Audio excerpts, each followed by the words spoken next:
ਗੁਰੂ ਸਾਹਿਬ ਜੀ। ਵਡਹੰਸ ਮਹੱਲਾ ਤੀਜਾ। ਗੁਰਮੁਖ ਸਚ ਸੰਜਮ ਤਤ ਗਿਆਨ। ਗੁਰਮੁਖ ਸਾਚੇ ਲੱਗੈ ਧਿਆਨ।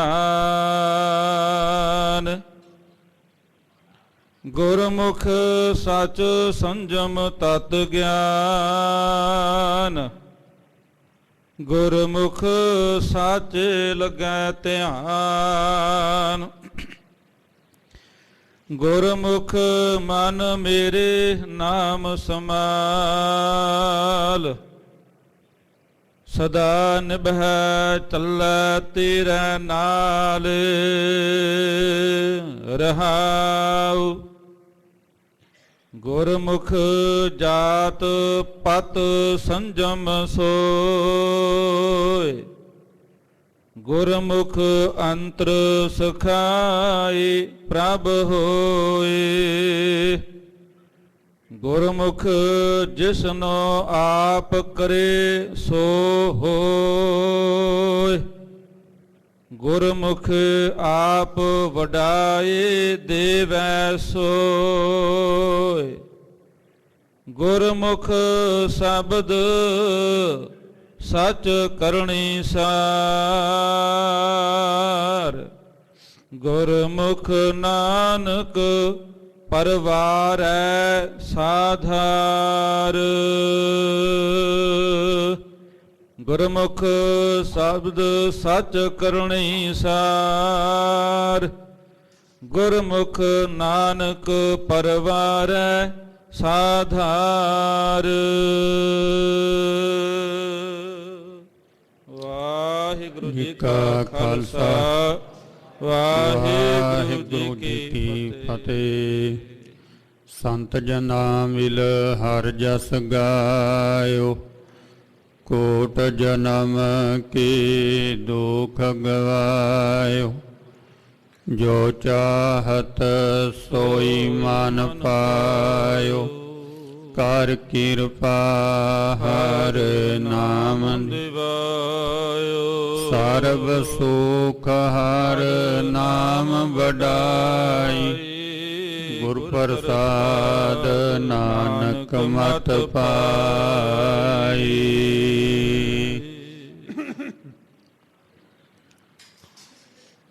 ਪਾਤਿਤ ਪਾਵਨ ਭਗਤ ਵਛਲ ਕਰੁਣਾ ਨਿਧਾਨ ਅੰਤਰਜਾਮੀ ਸਤਿਗੁਰੂ ਸਾਹਿਬ ਸ੍ਰੀ ਗੁਰੂ ਗ੍ਰੰਥ ਸਾਹਿਬ ਜੀ ਦੇ ਹਜ਼ੂਰ ਸੁਭਾਈਮਾਨ ਗੁਰੂ ਸਵਾਰੇ ਗੁਰੂ ਪਿਆਰੇ ਖਾਲਸਾ ਸਤ ਸੰਗੀ ਜਨੋ। ਵੱਡੇ ਭਾਗ ਹਨ ਆਪਣੇ ਸਭਨਾਂ ਦੇ ਜਿਨ੍ਹਾਂ ਤੇ ਸਤਿਗੁਰਾਂ ਜੀ ਨੇ ਕਿਰਪਾ ਕਰਕੇ ਸਤ ਸੰਗਤ ਕਰਨ ਦਾ ਸੁਭਾਗਾ ਸਮਾਂ ਬਖਸ਼ਿਆ ਹੈ। ਸਤਿਗੁਰਾਂ ਜੀ ਦੀ ਅੰਮ੍ਰਿਤਮਈ ਬਾਣੀ ਸ੍ਰੀ ਆਸਾ ਕੀ ਵਾਰ ਦੇ ਸ਼ਬਦ ਕੀਰਤਨ ਗੁਰੂ ਘਰ ਦੇ ਸਤਿਕਾਰਯੋਗ ਕੀਰਤਨੀਆਂ ਦੀ ਮੁਬਾਰਕ ਰਸਨਾ ਦੁਆਰਾ ਸਰਵਣ ਕੀਤੇ ਹਨ। ਹੁਣ ਸਮਾਂ ਬਣਿਆ ਹੈ ਮਹਾ ਆਨੰਦ ਗੁਰ ਸ਼ਬਦ ਵਿਚਾਰ ਦਾ। ਆਓ ਮਨ ਤੇ ਚਿੱਤ ਇਕਾਗਰ ਕਰਕੇ ਸਰਵਣ ਕਰੀਏ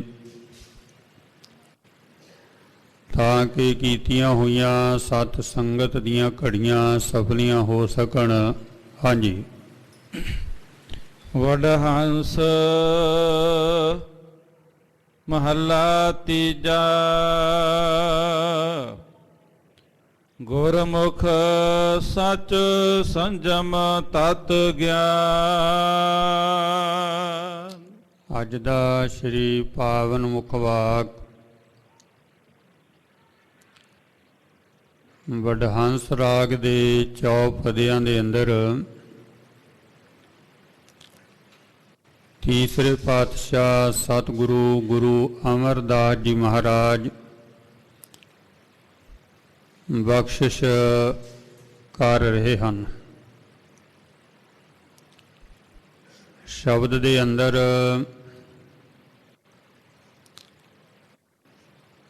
ਜੋ ਸਮੇਂ-ਸਮੇਂ ਤੇ ਧਰਮ ਦੇ ਅੰਗ ਪ੍ਰਚਾਰੇ ਗਏ, ਉਹਨਾਂ ਦਾ ਨਿਰਣਾ ਸਤਿਗੁਰੂ ਜੀ ਕਰਦੇ ਨੇ।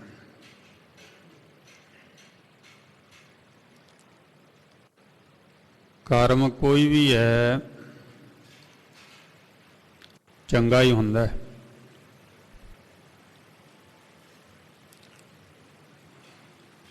ਆਰੰਭਤਾ ਸ਼ੁਰੂਆਤ ਚੰਗੀ ਹੁੰਦੀ ਹੈ।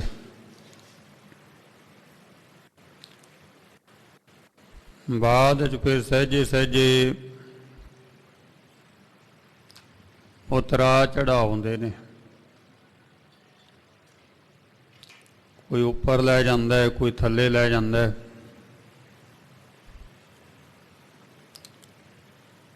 ਤੇ ਫਿਰ ਅੱਗੇ ਕਰਨ ਵਾਲਿਆਂ ਨੂੰ ਪਤਾ ਹੀ ਨਹੀਂ ਹੁੰਦਾ ਇਹ ਜੋ ਕੁਝ ਅਸੀਂ ਕਰ ਰਹੇ ਹਾਂ ਇਹ ਕਾਹਦੇ ਲਈ ਕਰ ਰਹੇ ਹਾਂ, ਕਾਹਦੇ ਵਾਸਤੇ ਇਹ।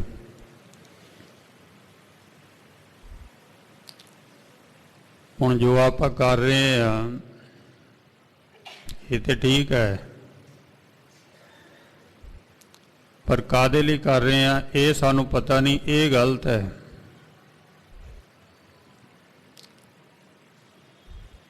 ਉਹ ਇਸੇ ਤਰ੍ਹਾਂ ਹੀ ਆ ਵੀ ਬੰਦਾ ਤੁਰਿਆ ਹੋਇਆ ਹੈ, ਉਹਨੂੰ ਪੁੱਛੀਏ ਵੀ ਜਾਣਾ ਕਿੱਥੇ ਹੈ, ਕਹਿੰਦਾ ਇਹ ਪਤਾ ਨਹੀਂ ਹੈ। ਤੁਰਿਆ ਹੋਇਆ ਤੇ ਹੈ ਪਰ ਮੰਜ਼ਿਲ ਨਹੀਂ ਪਤਾ ਕਿੱਧਰਲੇ ਪਾਸੇ ਹੈ। ਹੁਣ ਤੁਰਨਾ ਉਹਦਾ ਠੀਕ ਹੈ ਪਰ ਇਹ ਨਹੀਂ ਪਤਾ ਵੀ ਜਾਣਾ ਕਿੱਥੇ ਹੈ, ਇਹ ਗਲਤ ਹੈ। ਦੋਵੇਂ ਗੱਲਾਂ ਆ ਗਈਆਂ, ਠੀਕ ਵੀ ਹੈ ਗਲਤ ਵੀ ਹੈ। ਪਰ ਜਦ ਮੰਜ਼ਿਲ ਨਹੀਂ ਪਤਾ ਤੇ ਤੁਰਿਆ ਹੋਇਆ ਫਿਰ ਉਹਦਾ ਟਾਈਮ ਐਨਰਜੀ ਜਿਹੜੀ ਹੈ ਉਹ ਵੇਸਟ ਜਾ ਰਹੀ ਹੈ, ਮੰਜ਼ਿਲ ਦਾ ਨਹੀਂ ਪਤਾ। ਤੋ ਸਤਿਗੁਰਾਂ ਜੀ ਨੇ ਕਿਹਾ ਵੀ ਜੋਗ ਜੋਗ ਆਪੋ ਆਪਣਾ ਧਰਮ ਹੈ, ਸੋਧ ਦੇਖੋ ਵੇਦ ਪੁਰਾਨਾ। ਹਰ ਇੱਕ ਸਮੇਂ ਦਾ ਆਪਣਾ ਧਰਮ ਹੈ, ਸਮੇਂ ਦੇ ਮੁਤਾਬਕ ਬਦਲਾਅ ਹੈ। ਬੇਣੀ ਪ੍ਰਸਾਦ ਪੰਡਤ ਹੋਇਆ ਹੈ, ਦਿੱਲੀ ਦੇ ਰਹਿਣ ਵਾਲਾ।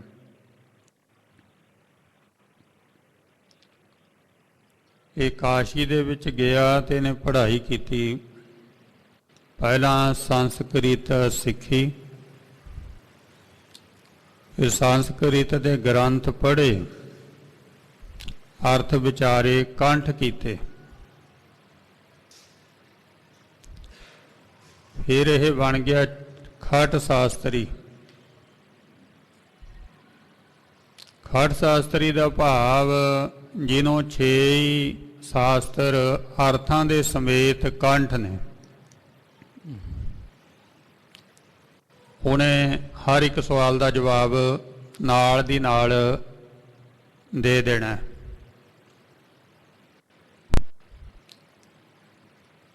ਉਸ ਤੋਂ ਬਾਅਦ ਫਿਰ ਬੱਲੇ ਬੱਲੇ ਹੋ ਗਈ, ਪੜ੍ਹਨ ਵਾਲੇ ਆਉਣ ਲੱਗ ਪਏ ਵੀ ਚੰਗਾ ਵਿਦਵਾਨ ਹੈ, ਪੜ੍ਹੀਏ। 500 ਚੇਲਾ ਨਾਲ ਲੈ ਕੇ ਤੁਰਦਾ ਸੀ ਵੀ ਮੇਰੇ ਕੋਲ ਇੰਨੇ ਵਿਦਿਆਰਥੀ ਹਰ ਵਕਤ ਪੜ੍ਹਦੇ ਨੇ। ਫਿਰ ਚਰਚਾ ਕਰਨ ਤੋਂ ਪਹਿਲਾਂ ਦੀ ਸ਼ਰਤ ਹੁੰਦੀ ਸੀ ਵੀ ਮੇਰੇ ਨਾਲ ਚਰਚਾ ਕਰਨੀ ਹੈ ਤੇ ਜੇ ਤੇ ਮੈਂ ਹਾਰ ਗਿਆ ਮੈਂ ਆਪਣੇ ਸਾਰੇ ਗ੍ਰੰਥ ਦੇ ਦਿਆਂਗਾ ਤੇ ਕੰਮ ਹੀ ਛੱਡ ਦਿਆਂਗਾ। ਪਰ ਜਦੋਂ ਮੇਰੇ ਸਾਹਮਣੇ ਵਾਲਾ ਹਾਰ ਗਿਆ ਤੇ ਉਹਨੂੰ ਵੀ ਮੈਂ ਫਿਰ ਇਹ ਗ੍ਰੰਥ ਖੋਹ ਲੈਣੇ ਆ। ਉਹ ਫਿਰ ਹੋਰ ਕੰਮ ਕਰੇਗਾ, ਇਹ ਕੰਮ ਨਹੀਂ ਕਰੇਗਾ।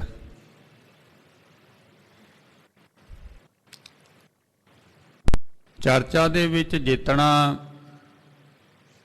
ਖਾਲਾ ਜੀ ਦਾ ਵਾੜਾ ਨਹੀਂ ਹੈ। ਇਕੱਲੇ ਬੈਠ ਕੇ ਗੱਲਾਂ ਕਰੀ ਜਾਣੀਆਂ ਸੌਖਾ ਹੀ ਕੰਮ ਹੁੰਦਾ ਹੈ। ਇਹ ਤਾਂ ਹਰ ਇੱਕ ਹੀ ਕਰ ਲੈਂਦਾ ਹੈ। ਇਹ ਤਾਂ ਸਿੱਖੀ ਜਾਈਦਾ ਇੱਕ ਦੂਏ ਨੂੰ ਵੇਖ ਕੇ। ਪਰ ਜਦੋਂ ਚਰਚਾ ਦੀ ਗੱਲ ਆਉਂਦੀ ਹੈ, ਚਰਚਾ ਦੇ ਵਿੱਚ ਫਿਰ ਉਹ ਸ਼ਾਮਲ ਨਹੀਂ ਹੁੰਦੇ ਹੈ।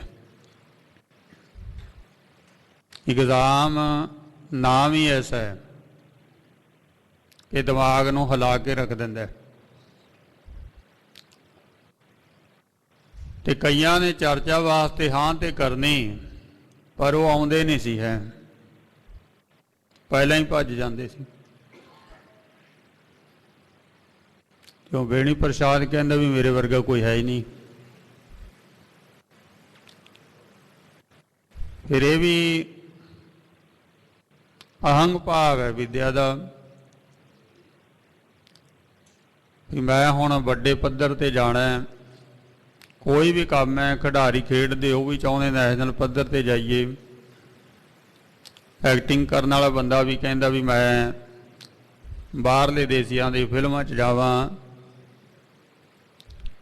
ਰਾਜਨੀਤੀ ਦੇ ਵਿੱਚ ਵੀ ਹੈ ਵੀ MLA ਤੋਂ ਬਾਅਦ MP ਬਣਾ, ਮੰਤਰੀ ਬਣਾ, ਸਾਰੇ ਪਾਸੇ ਹੈ ਇਹ।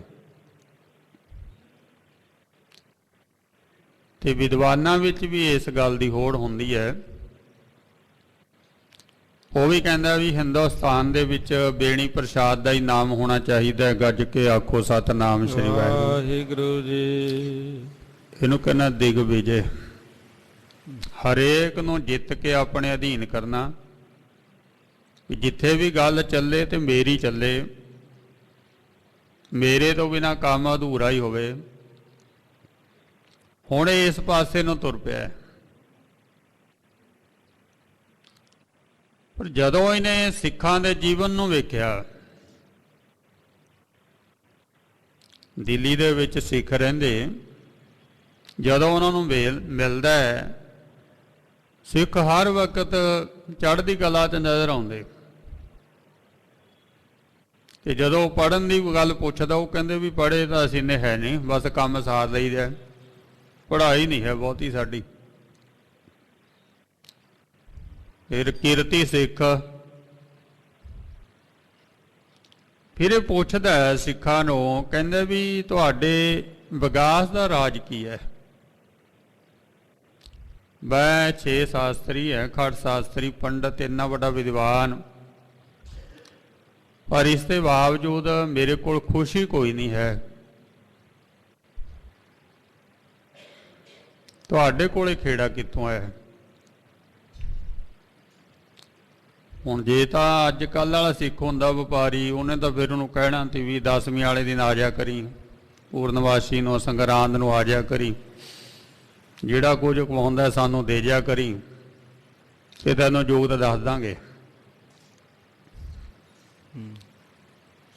ਪਰ ਸਿੱਖਾਂ ਨੇ ਕਿਹਾ ਵੀ ਇਹ ਸਾਰੀ ਕਰਾਮਾਤ ਗੁਰੂ ਅਮਰਦਾਸ ਮਹਾਰਾਜ ਜੀ ਦੀ ਹੈ। ਗੱਜ ਕੇ ਆਖੋ ਸਤਨਾਮ ਵਾਹਿਗੁਰੂ ਜੀ। ਇਹ ਕਰਾਮਾਤ ਗੁਰੂ ਅਮਰਦਾਸ ਜੀ ਦੀ ਹੈ। ਉਹਨਾਂ ਨੇ ਸਾਨੂੰ ਜੋਗਤ ਸਮਝਾਈ ਹੈ ਤੇ ਉਹਨਾਂ ਦੀ ਕਿਰਪਾ ਦੇ ਨਾਲ ਹੈ। ਅਸੀਂ ਆਪਣੇ ਆਪ ਕੁਝ ਨਹੀਂ ਬਣੇ ਹੋਏ, ਗੁਰੂ ਨੇ ਬਣਾਏ ਹੋਏ ਹਨ। ਸਿੱਖ ਦੀ ਰਸਨਾ ਤੇ ਹੈ ਹੀ ਵਾਹਿਗੁਰੂ ਹੈ, ਦੂਸਰੀ ਗੱਲ ਇਹ ਨਹੀਂ ਕੋਈ। ਸਾਰੀ ਖੇਡ ਗੁਰੂ ਅਮਰਦਾਸ।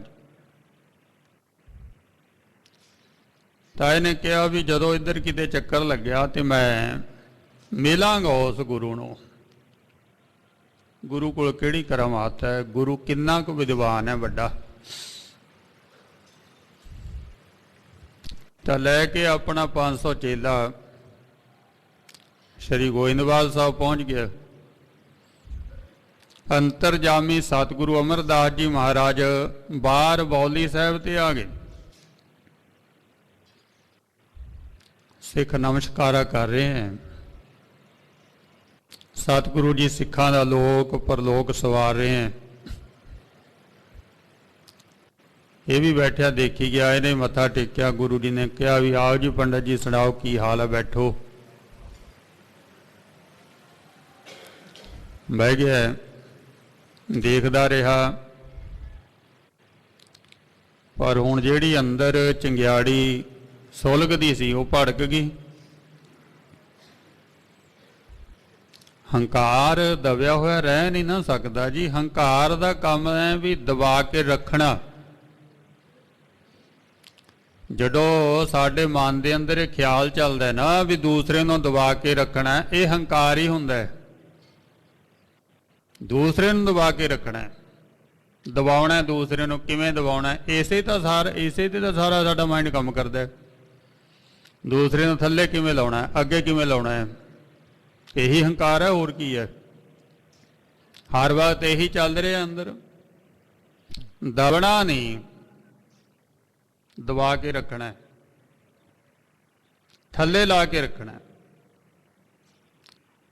ਕਿੰਨੀ ਕੁ ਦੇਰ ਰੱਖਦਾ ਦਬਾ ਕੇ ਆਪਣੇ ਹੰਕਾਰ ਨੂੰ? ਆਖਰਕਾਰ ਉਹ ਭਾਂਬੜ ਮਚ ਗਿਆ। ਕਹਿੰਦਾ ਗੁਰੂ ਜੀ ਮਰਿਆਦਾ ਕੀ ਹੈ? ਤੁਸੀਂ ਤਾਂ ਜਗਤ ਦੇ ਗੁਰੂ ਹੋ, ਪਰ ਤੁਸੀਂ ਜਿਹੜੀ ਆਪਣੀ ਸੰਸਕ੍ਰਿਤੀ ਹੈ ਉਹਨੂੰ ਤੁਸੀਂ ਛੱਡੀ ਬੈਠੇ ਹੋ। ਵੇਦ ਕੀ ਕਹਿੰਦਾ ਹੈ, ਸ਼ਾਸਤਰ ਕੀ ਕਹਿੰਦਾ ਹੈ, ਸਿਮਰਤੀਆਂ ਕੀ ਕਹਿੰਦੀਆਂ ਨੇ, ਉਹ ਤੁਸੀਂ ਗੱਲ ਕਿਸੇ ਨੂੰ ਦੱਸਦੇ ਨਹੀਂ। ਬਸ ਆਹੀ ਕਹੀ ਜਾਂਦੇ ਹੋ, ਭਾਈ ਸੇਵਾ ਕਰਿਆ ਕਰੋ, ਸਿਮਰਨ ਕਰਿਆ ਕਰੋ। ਇਹ ਕੋਈ ਬਹੁਤੀ ਵੱਡੀ ਗੱਲ ਨਹੀਂ। ਕੋਈ ਸੰਜਮ ਹੈ, ਕੋਈ ਤਤ ਗਿਆਨ ਦੀ ਗੱਲ ਕਰੋ। ਇਹ ਕੀ ਹੈ? ਕੋਈ ਧਿਆਨ ਨਹੀਂ। ਗੁਰੂ ਅਮਰਦਾਸ ਜੀ ਮਹਾਰਾਜ ਹੱਸ ਪਏ। ਕਹਿੰਦੇ ਪੰਡਤ ਜੀ ਤੁਸੀਂ ਤਾਂ ਖੜ ਸ਼ਾਸਤਰੀ ਹੋ, ਤੁਸੀਂ ਤਾਂ ਸਾਰਾ ਕੁਝ ਹੀ ਕੀਤਾ ਹੋਇਆ, ਪੜ੍ਹੇ ਹੋ ਤੁਸੀਂ, ਵਰਤ ਵੀ ਰੱਖਦੇ ਆ ਤੁਸੀਂ, ਸੰਜਮ ਵੀ ਰੱਖਦੇ ਆ, ਯੋਗ ਜੁਗਤ ਵੀ ਤੁਹਾਡੇ ਕੋਲ, ਪਰ ਤੁਸੀਂ ਸੌਖੇ ਹੋ ਗਏ ਉਹਦੇ ਨਾਲ। ਔਖੇ ਹੋ ਨਾ। ਤੇ ਜੇ ਹੁਣ ਤੁਸੀਂ ਔਖੇ ਹੋ, ਫਿਰ ਜਿਨ੍ਹਾਂ ਨੂੰ ਤੁਸੀਂ ਇਹ ਦੱਸੋਗੇ ਉਹ ਸੌਖੇ ਕਿਵੇਂ ਹੋਣਗੇ ਭਾਈ? ਆਪ ਤੇ ਬੰਦਾ ਔਖਾ ਹੈ ਤੇ ਦੂਸਰੇ ਨੂੰ ਕਹਿੰਦਾ ਮੈਂ ਸੌਖਾ ਕਰ ਦਿਆਂਗਾ। ਉਹ ਕਹਿੰਦਾ ਵੀ ਤੁਸੀਂ ਪਹਿਲਾਂ ਆਪ ਹੀ ਸੌਖੇ ਹੋ ਜੋ, ਤੁਸੀਂ ਕਾਹਦੇ ਔਖੇ ਹੋ? ਜਾ ਪੈ ਜਾਓ ਆਪ ਛੁਟਕਾਵਨ ਤੇ ਬਾਂਧੇ ਬਹੁ ਫੰਦਾ। ਬਾਬਾ ਕਬੀਰ ਜੀ ਕਹਿੰਦੇ ਵੀ ਅਸੀਂ ਜਿਹਦੇ ਕੋਲ ਵੀ ਜਾਂਦੇ ਆ ਵੀ ਮੈਨੂੰ ਸੌਖਾ ਕਰ ਦੇ, ਮੁਕਤ ਕਰ ਦੇ, ਉਹ ਵਿਚਾਰਾ ਪਹਿਲਾਂ ਆਪ ਕਈ ਫਾਈਆਂ ਦੇ ਵਿੱਚ ਫਸਿਆ ਹੋਇਆ ਹੈ। ਤੇ ਹੁਣ ਮੈਨੂੰ ਕਿਵੇਂ ਛਡਾਊਗਾ? ਗੱਜ ਕੇ ਆਖੋ ਸਤਨਾਮ ਵਾਹਿਗੁਰੂ ਜੀ। ਮੈਨੂੰ ਕਿਵੇਂ ਛਡਾਊਗਾ? ਉਹ ਖੁਦ ਫਸੇ ਹੋਏ ਨੇ। ਸਤਿਗੁਰੂ ਜੀ ਕਹਿੰਦੇ ਆਪ ਮੁਕਤ ਕਰੈ ਸੰਸਾਰ, ਨਾਨਕ ਤਿਹ ਜਨ ਕੋ ਸਦਾ ਨਮਸਕਾਰ। ਗੁਰੂ ਅਰਜਨ ਦੇਵ ਜੀ ਕਹਿੰਦੇ ਮੈਂ ਮੱਥਾ ਟੇਕਦਾ ਉਹਨੂੰ ਜਿਹੜਾ ਆਪ ਮੁਕਤ ਹੈ ਤੇ ਸੰਸਾਰ ਨੂੰ ਮੁਕਤ ਕਰਦਾ ਹੈ, ਪਰ ਜਿਹੜਾ ਆਪ ਹੀ ਫਸਿਆ ਹੋਇਆ ਉਹ ਕਿਸੇ ਨੂੰ ਕੀ ਛਡਾਊਗਾ? ਹੁਣ ਜਿਹੜਾ ਮੁਕਤ ਹੈ ਉਹ ਦਾਵਾ ਨਹੀਂ ਕਰਦਾ। ਜਿਹੜਾ ਮੁਕਤ ਹੈ ਨਾ ਜੀ, ਉਹ ਦਾਵਾ ਨਹੀਂ ਕਰਦਾ ਵੀ ਮੈਂ ਤੈਨੂੰ ਮੁਕਤ ਕਰ ਦਾਂਗਾ। ਪਰ ਜਿਹੜੇ ਫਸੇ ਹੋਏ ਨੇ ਉਹ ਦਾਵਾ ਕਰ ਰਹੇ ਨੇ, ਬਈ ਗਰੰਟੀ ਹੈ ਛਡਾ ਦਾਂਗੇ ਤੁਹਾਨੂੰ। ਦਾਵਾ ਕਰ ਰਹੇ ਨੇ। ਸਤਿਗੁਰੂ ਜੀ ਕਹਿੰਦੇ ਵੀ ਤੁਸੀਂ ਦੱਸੋ ਤੁਹਾਡਾ ਕੀ ਬਣਿਆ?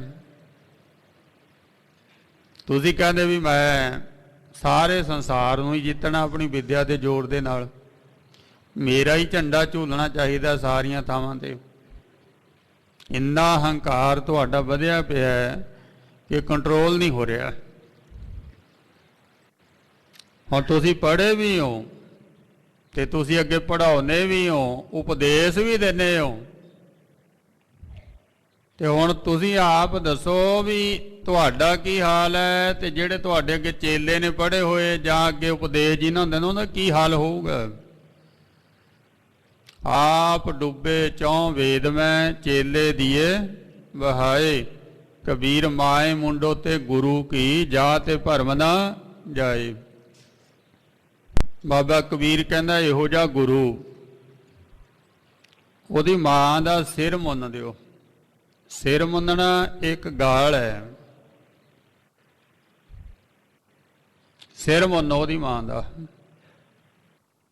ਤੇ ਜਦੋਂ ਉਹਨੂੰ ਪੁੱਛੇ ਕੋਈ ਬਈ ਤੇਰਾ ਸਿਰ ਕਾਹਤੇ ਮੁੰਨਿਆ ਹੋਇਆ, ਤੇ ਫਿਰ ਉਹ ਦੱਸੇ ਵੀ ਮੈਂ ਇਹੋ ਜਿਹਾ ਪੁੱਤ ਜੰਮਿਆ ਹੋਇਆ ਹੈ ਜਿਹੜਾ ਆਪ ਡੁੱਬ ਗਿਆ, ਨਾਲ ਚੇਲਿਆਂ ਨੂੰ ਵੀ ਵਹਾ ਕੇ ਲੈ ਗਿਆ।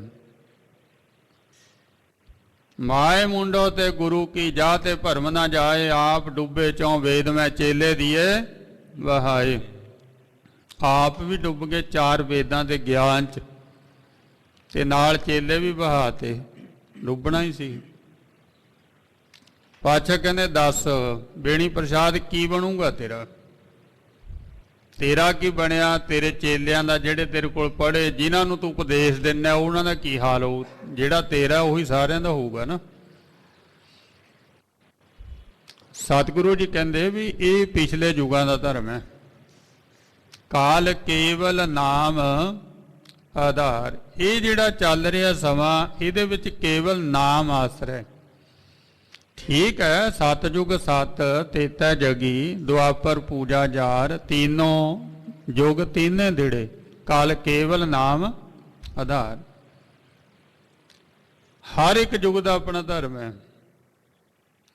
ਹੁਣ ਜਿਹੜਾ ਲੋਕਾਂ ਦਾ ਰਹਿਣ ਸਹਿਣ ਹੈ ਉਹਦੇ ਵਿੱਚ ਨਹੀਂ ਕਰ ਸਕਦੇ,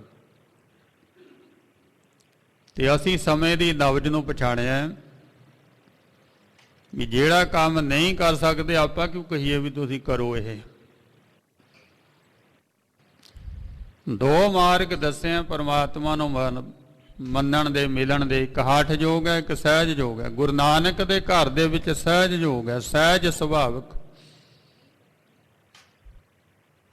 ਕਿ ਊਠਤ ਬੈਠਤ ਸੋਵਤ ਨਾਮ, ਕਹੋ ਨਾਨਕ ਜਨ ਕੈ ਸਦ ਕਾਮ। ਹਸੰਦਿਆਂ ਖਲੰਦਿਆਂ ਪੈਨੰਦਿਆਂ ਖਵੰਦਿਆਂ ਵਿੱਚੇ ਹੋਵੇ ਮੁਕਤ, ਨਾਨਕ ਸਤਿਗੁਰ ਭੇਟਿਆ ਪੂਰਨ ਹੋਵੇ ਜੁਗਤ। ਗੁਰੂ ਮਿਲ ਜਾਵੇ ਤਾਂ ਹੱਸਦਿਆਂ ਖੇਡਦਿਆਂ ਪਹਿਨਦਿਆਂ ਖਾਂਦਿਆਂ ਮੁਕਤੀ ਹੈ, ਤੇ ਗੁਰੂ ਤੋਂ ਬਿਨਾ ਬੰਧਨ ਹੀ ਨੇ ਸਾਰੇ। ਅਗੰਮੀ ਵਚਨ ਗੁਰੂ ਅਮਰਦਾਸ ਮਹਾਰਾਜ ਜੀ ਦੇ ਸੁਣੇ, 6 ਸ਼ਾਸਤਰਾਂ ਦੀ ਵਿਦਿਆ ਭੁੱਲ ਗਈ। ਹੁਣ ਬੇਣੀ ਪ੍ਰਸਾਦ ਕੀ ਕਰਦਾ ਜੀ? ਚੇਲਿਆਂ ਨੂੰ ਕਹਿੰਦਾ ਵੀ ਰਹਿਣਾ ਰਹੋ, ਜਾਣਾ ਜਾਓ। ਲੱਗ ਗਿਆ ਫਿਰ ਉੱਥੇ ਲੰਗਰ ਦੇ ਵਿੱਚ ਭਾਂਡੇ ਮਾਂਜਣ। ਖਾਟ ਸ਼ਾਸਤਰੀ ਪੰਡਤ ਜਿਹੜਾ 500 ਚੇਲਾ ਨਾਲ ਰੱਖਦਾ, ਜਿਹੜਾ ਕਹਿੰਦਾ ਮੈਂ ਹਰੇਕ ਨੂੰ ਜਿੱਤ ਲੈਂਦਾ, ਉਹ ਕਰਦਾ ਕੀ ਹੈ ਜੀ? ਭਾਂਡੇ ਮਾਂਜਦਾ। ਗੁਰੂ ਨਾਨਕ ਦੇ ਘਰ ਦੇ ਵਿੱਚ ਸਭ ਤੋਂ ਮਹਾਨ ਸੇਵਾ ਭਾਂਡੇ ਮਾਂਜਣ ਤੇ ਝਾੜੂ ਮਾਰਨ ਦੀ ਹੈ। ਗੱਜ ਕੇ ਆਖੋ ਸਤਨਾਮ ਸ੍ਰੀ ਵਾਹਿਗੁਰੂ। ਸਾਰੀ ਬਾਬਾ ਅਮਿਤ ਸਿੰਘ ਜੀ ਹੋਏ, ਉਹਨਾਂ ਨੇ ਸੇਵਾ ਕੀਤੀ ਤਖਤ ਸ੍ਰੀ ਦਮਦਮਾ ਸਾਹਿਬ ਤੇ। ਬਿਲਕੁਲ ਅਨਪੜ੍ਹ ਸਨ, ਭਾਂਡੇ ਮਾਂਜਣੇ ਉਹਨਾਂ ਨੇ, ਤੇ ਉੱਥੇ ਰਹਿੰਦਿਆਂ ਰਹਿੰਦਿਆਂ ਨਾਲੇ ਘੁੱਗੂ ਘਾਂਗੜੇ ਲਿਖਣੇ, ਕਿਉਂਕਿ ਅਨਪੜ੍ਹ ਸੀ, ਲਕੀਰਾਂ ਮਾਰੀ ਜਾਂਦੇ ਸੀ ਉੱਥੇ ਦਸਮ ਪਾਤਸ਼ਾਹ ਦੇ ਸਥਾਨ ਤੇ, ਗੁਰੂ ਦੀ ਕਾਸ਼ੀ। ਫਿਰ ਉਹੀ ਜਥੇਦਾਰ ਅਮਿਤ ਸਿੰਘ ਜੀ ਪੰਜਾਬੀ, ਹਿੰਦੀ, ਸੰਸਕ੍ਰਿਤ, ਫਾਰਸੀ, ਉਰਦੂ, ਅੰਗਰੇਜ਼ੀ ਕਿਸੇ ਸਕੂਲ 'ਚ ਨਹੀਂ ਪੜ੍ਹਿਆ, ਗੁਰੂ ਦੀ ਕਾਸ਼ੀ ਦੇ ਵਿੱਚ ਪੜ੍ਹ ਕੇ ਉਹ 6 ਭਾਸ਼ਾ ਦਾ ਗਿਆਤਾ ਹੋ ਗਿਆ। ਗੱਜ ਕੇ ਆਖੋ ਸਤਨਾਮ ਸ੍ਰੀ ਵਾਹਿਗੁਰੂ। ਵਾਹਿਗੁਰੂ। ਜੀਵਨ ਪੜ੍ਹੋ ਜਥੇਦਾਰ ਮਿੱਤ ਸਿੰਘ ਜੀ ਦਾ, ਕਿ ਉਹ ਕਿਹੜੇ ਸਕੂਲ ਦੇ ਵਿੱਚ ਪੜ੍ਹੇ ਸਨ। ਉਹ ਕਲਗੀਧਰ ਪਾਤਸ਼ਾਹ ਜੀ ਦੇ ਸਕੂਲ 'ਚ ਪੜ੍ਹੇ ਸੀ, ਕਾਸ਼ੀ ਗੁਰੂ ਕੀ ਦਮਦਮਾ ਸਾਹਿਬ। ਪਰ ਉਹ ਕਰਦੇ ਕੀ ਸੀ ਵੀ ਨਾਲ ਨਾ ਉਹ ਭਾਂਡੇ ਮਾਂਜਦੇ ਸਨ, ਸੇਵਾ ਕਰਦੇ ਸਨ। ਬਰਕਤ ਜਿਹੜੀ ਉਹ ਸੇਵਾ ਨੇ ਪਾਈ ਹੈ, ਜਿਹੜੀ ਸੇਵਾ ਤੋਂ ਅਸੀਂ ਵਾਂਝੇ ਹਾਂ। ਕਿਉਂਕਿ ਹੁਣ ਤਾਂ ਸਾਨੂੰ ਆਹ ਕੱਪੜਿਆਂ ਨੇ ਮਾਰ ਲਿਆ ਨਾ, ਬਈ ਦੇ ਤੇ ਛੀਟਾਂ ਨਾ ਪੈ ਜੇ, ਮਹਿੰਗੇ ਬਹੁਤ ਨੇ। ਕਈਆਂ ਤਾਂ ਐਂ ਫਿਕਰ ਲੱਗਿਆ ਰਹਿੰਦਾ ਬੈਠਣ ਕਰਕੇ ਬਾਲੀ ਨਾ ਪੈ ਜਾਵੇ, ਇਹਦੇ 'ਚ ਪ੍ਰੈਸ ਕਰਕੇ ਲਿਆਂਦੀ ਹੈ। ਅੱਗੇ ਘਰਾਂ ਦੇ ਵਿੱਚ ਸਮਾਗਮ ਹੁੰਦਾ, ਮਾਈਆਂ ਲੰਗਰ ਆਪੇ ਤਿਆਰ ਕਰਦੀਆਂ ਹੁੰਦੀਆਂ ਸੀ। ਮਾਈਆਂ ਨੇ ਲੰਗਰ ਤਿਆਰ ਕਰਨਾ, ਭਾਈਆਂ ਨੂੰ ਕੋਈ ਫਿਕਰ ਨਹੀਂ। ਉਹਨਾਂ ਨੇ ਸਬਜ਼ੀ ਬਣਾਉਣੀ, ਲੰਗਰ ਮਾਈਆਂ ਨੇ ਬਣਾਉਣਾ, ਰੋਟੀਆਂ ਵਾਲਿਆਂ ਨੇ ਪਕਾਉਣੀਆਂ। ਤੇ ਹੁਣ ਸਾਡੇ ਘਰੇ 10 ਬੰਦਿਆਂ ਦੀ ਰੋਟੀ ਹੋਵੇ, ਆਗਿਆ ਸਿੰਘ ਦੇ ਢਾਬੇ ਨੂੰ ਆਰਡਰ ਕਰ ਦਿਓ, ਭੇਜ ਦੇਣਗੇ। ਗੱਜ ਕੇ ਆਖੋ ਸਤਨਾਮ ਵਾਹਿਗੁਰੂ। ਜਮੈਟੋ ਵਾਲੇ ਦੇ ਜਾਣਗੇ। ਬਣਦੀ ਰੋਟੀ ਨਹੀਂ, ਘਰ ਦੀ ਨਹੀਂ ਬਣਦੀ, ਹੁਣ ਲੰਗਰ ਦੀ ਕਿੱਥੇ ਬਣੂਗੀ। ਛੱਡ ਗਿਆ ਅਸੀਂ ਹੱਥੀ ਸੇਵਾ, ਸਾਰਾ ਸਿਸਟਮ ਠੇਕੇਦਾਰੀ ਤੇ ਹੋ ਗਿਆ। ਹੁਣ ਠੇਕੇਦਾਰ ਦੇ ਕੋਲ ਜਿਹੜੀ ਲੇਬਰ ਆ ਉਹਨਾਂ ਨੂੰ ਦੇਖ ਲਿਆ ਕਰੋ। ਪਹਿਲਾਂ ਵਾਸ਼ਰੂਮ 'ਚ ਜਾ ਕੇ ਤੜੀ ਲਾਉਣਗੇ, ਫਿਰ ਲੰਗਰ ਤਿਆਰ ਕਰਨਗੇ, ਫਿਰ ਉਹ ਥਾਲ ਲਿਆ ਕੇ ਕਹਿਣਗੇ ਭਾਈ ਜੀ ਹੁਣ ਅਰਦਾਸ ਕਰ ਦਿਓ, ਮਹਾਰਾਜ ਨੂੰ ਭੋਗ ਲਵਾ ਦਿਓ। ਭੋਗ ਤਾਂ ਉਹਨਾਂ ਦਾ ਲੱਗਿਆ, ਹੁਣ ਮਹਾਰਾਜ ਨੂੰ ਕਿਹੜਾ ਭੋਗ ਲੱਗਣਾ। ਭੋਗ ਤਾਂ ਉਹਨਾਂ ਦਾ ਲੱਗਿਆ ਪਹਿਲਾਂ ਜਰਦੇ ਵਾਲਿਆਂ ਦਾ, ਰਾਤ ਨੂੰ ਪੀਤੀ ਹੋਈ ਸਵੇਰੇ ਜਰਦਾ ਲਾਇਆ, ਉਹਨਾਂ ਦਾ ਭੋਗ ਹੁਣ ਲੰਗਰ ਨੂੰ ਲੱਗਿਆ। ਹੁਣ ਕਿਹੜੇ ਭੋਗ ਦੀ ਲੋੜ ਹੈ। ਠੇਕੇਦਾਰੀ ਸਿਸਟਮ ਆ ਗਿਆ, ਛੱਡ ਗਿਆ ਸੀ ਸੇਵਾ। ਇਸੇ ਕਰਕੇ ਫਿਰ ਉਹਨਾਂ ਪਰਾਂ ਤੁਰੇ ਫਿਰਦੇ ਆ। ਜੇ ਕਿਤੇ ਸਮਝ ਲੱਗ ਜੇ ਵੀ ਸੇਵਾ ਦੇ ਵਿੱਚ ਹੀ ਸਭ ਕੁਝ ਹੈ, ਗੁਰੂ ਅਮਰਦਾਸ ਜੀ ਕਹਿੰਦੇ ਗੁਰ ਸੇਵਾ ਤੇ ਸੁਖ ਊਪਜੈ, ਫਿਰ ਦੁੱਖ ਨਾ ਲੱਗੈ ਆਏ, ਜੰਮਣ ਮਰਨਾ ਮਿਟ ਗਿਆ ਕਾਲੇ ਕਾ ਕਿਛ ਨਾ ਵਸਾਏ। ਕਹਿੰਦੇ ਮੌਤ ਦਾ ਵੀ ਬਸ ਨਹੀਂ ਚੱਲਣਾ ਤੇਰੇ ਤੇ, ਸੇਵਾ ਐਸੀ ਹੈ। ਹੁਣ ਬੇਣੀ ਪ੍ਰਸਾਦ ਦੀ ਸ਼ਿਕਾਇਤ ਹੋ ਗਈ ਕਿ ਹਲੇ ਇਹਦਾ ਪੰਡਤਾਈਪਣਾ ਗਿਆ ਨਹੀਂ, ਬਾਣਪਣਾ ਗਿਆ ਨਹੀਂ, ਕਿਉਂਕਿ ਅਸੀਂ ਕਦੇ ਨੂੰ ਲੰਗਰ ਛਕਦਿਆਂ ਨਹੀਂ ਵੇਖਿਆ। ਸਤਿਗੁਰੂ ਅਮਰਦਾਸ ਮਹਾਰਾਜ ਜੀ ਨੇ ਸੱਦ ਲਿਆ। ਹਾਂ ਕਹਿੰਦੇ ਭਾਈ ਬੇਣੀ ਪ੍ਰਸਾਦ ਤੇਰੀ ਸ਼ਿਕਾਇਤ ਹੈ। ਕਹਿੰਦੇ ਸਾਨੂੰ ਤਾਂ ਪਤਾ ਹੈ। ਗੁਰੂ ਅਮਰਦਾਸ ਜੀ ਕਹਿੰਦੇ ਸਾਨੂੰ ਤਾਂ ਪਤਾ ਹੈ, ਪਰ ਜਿਨ੍ਹਾਂ ਨੂੰ ਨਹੀਂ ਪਤਾ ਉਹਨਾਂ ਨੂੰ ਦੱਸ ਦੇ, ਸਾਨੂੰ ਪਤਾ ਹੈ। ਕਹਿੰਦਾ ਮਹਾਰਾਜ ਦੱਸਾਂ ਵੀ, ਮੈਂ ਚਾਹੁੰਦਾ ਤਾਂ ਨਹੀਂ ਹੈ ਵੀ ਦੱਸਾਂ, ਪਰ ਹੁਣ ਤੁਹਾਡਾ ਹੁਕਮ ਹੋ ਗਿਆ। ਗਲ 'ਚ ਪੱਲਾ ਪਾਇਆ, ਸੰਗਤ ਵੱਲ ਮੁੱਖ ਕੀਤਾ। ਕਹਿੰਦੇ ਸਾਧ ਸੰਗਤ ਜੀ ਵੀ ਦੇਖੋ, ਬੰਦਾ ਛਕੇ ਬਿਨਾਂ ਜਿਉਂਦਾ ਨਹੀਂ ਰਹਿ ਸਕਦਾ, ਮੈਂ ਵੀ ਛਕਦਾ। ਮੈਂ ਹੁਣ ਤੁਹਾਨੂੰ ਦੱਸਾਂ ਵੀ ਕਿੱਥੇ ਛਕਦਾ। ਕਹਿੰਦੇ ਆ ਜਿੰਨੀਆਂ ਪੱਤਲਾਂ ਹੁੰਦੀਆਂ ਨੇ ਨਾ ਜੂਠੀਆਂ ਸਿੱਖਾਂ ਦੀਆਂ, ਮੈਂ ਉਹ ਚੱਟਦਾ। ਜੂਠੀਆਂ ਪੱਤਲਾਂ ਸਿੱਖਾਂ ਦੀਆਂ ਚੱਟਦਾ। ਤੇ ਸਾਡੀ ਮੈਡੀਕਲ ਸਾਇੰਸ ਕਹਿੰਦੀ ਹੈ ਇੱਕ ਥਾਂ ਤੇ ਬੰਦੇ ਨਹਾਉਣ, ਨਹਾ ਕੇ ਦੂਏ ਨੂੰ ਬਿਮਾਰੀ ਲੱਗ ਜਾਂਦੀ, ਜੂਠਾ ਖਾਵੇ ਤੇ ਬਿਮਾਰੀ ਲੱਗ ਜਾਂਦੀ। ਪਰ ਇੱਥੇ ਆ ਕੇ ਸਾਇੰਸ ਝੂਠੀ ਪੈ ਜਾਂਦੀ ਗੁਰੂ ਘਰ ਦੇ ਵਿੱਚ ਆ ਕੇ, ਕਿਉਂਕਿ ਇੱਥੇ ਤਾਂ ਇੱਕੋ ਹੀ ਸਰੋਵਰ ਦੇ ਵਿੱਚ ਸਾਰੇ ਨਹਾਉਂਦੇ ਨੇ। ਤੇ ਉੱਥੇ ਬੇਣੀ ਪ੍ਰਸਾਦ ਪੱਤਲਾਂ ਚੱਟਦਾ ਸਾਰਿਆਂ ਦੀਆਂ। ਹੁਣ ਮੈਡੀਕਲ ਸਾਇੰਸ ਫੇਲ ਹੈ ਇੱਥੇ ਨਹੀਂ ਕੰਮ ਕਰਦੀ। ਉਹ ਕਹਿੰਦੇ ਝੂਠ ਖਾਣ ਨਾਲ ਬਿਮਾਰੀ ਲੱਗਦੀ, ਪਰ ਉਹ ਚੱਟਦਾ। ਹੁਣ ਉਹ ਕਾਹਦੇ ਵਾਸਤੇ ਚੱਟਦਾ? ਉਹ ਕਹਿੰਦਾ ਵੀ ਸਿੱਖੋ ਮੇਰਾ ਘਰ ਹੋਇਆ ਬ੍ਰਾਹਮਣਾਂ ਦੇ ਜਨਮ, ਬ੍ਰਾਹਮਣਾਂ ਦੇ ਘਰੇ ਮੈਂ ਜਨਮਿਆ, ਬ੍ਰਾਹਮਣ ਉੱਚੀ ਜਾਤ ਹੈ। ਪਹਿਲਾਂ ਤਾਂ ਮੈਨੂੰ ਇਸ ਗੱਲ ਦਾ ਹੰਕਾਰ ਸੀ।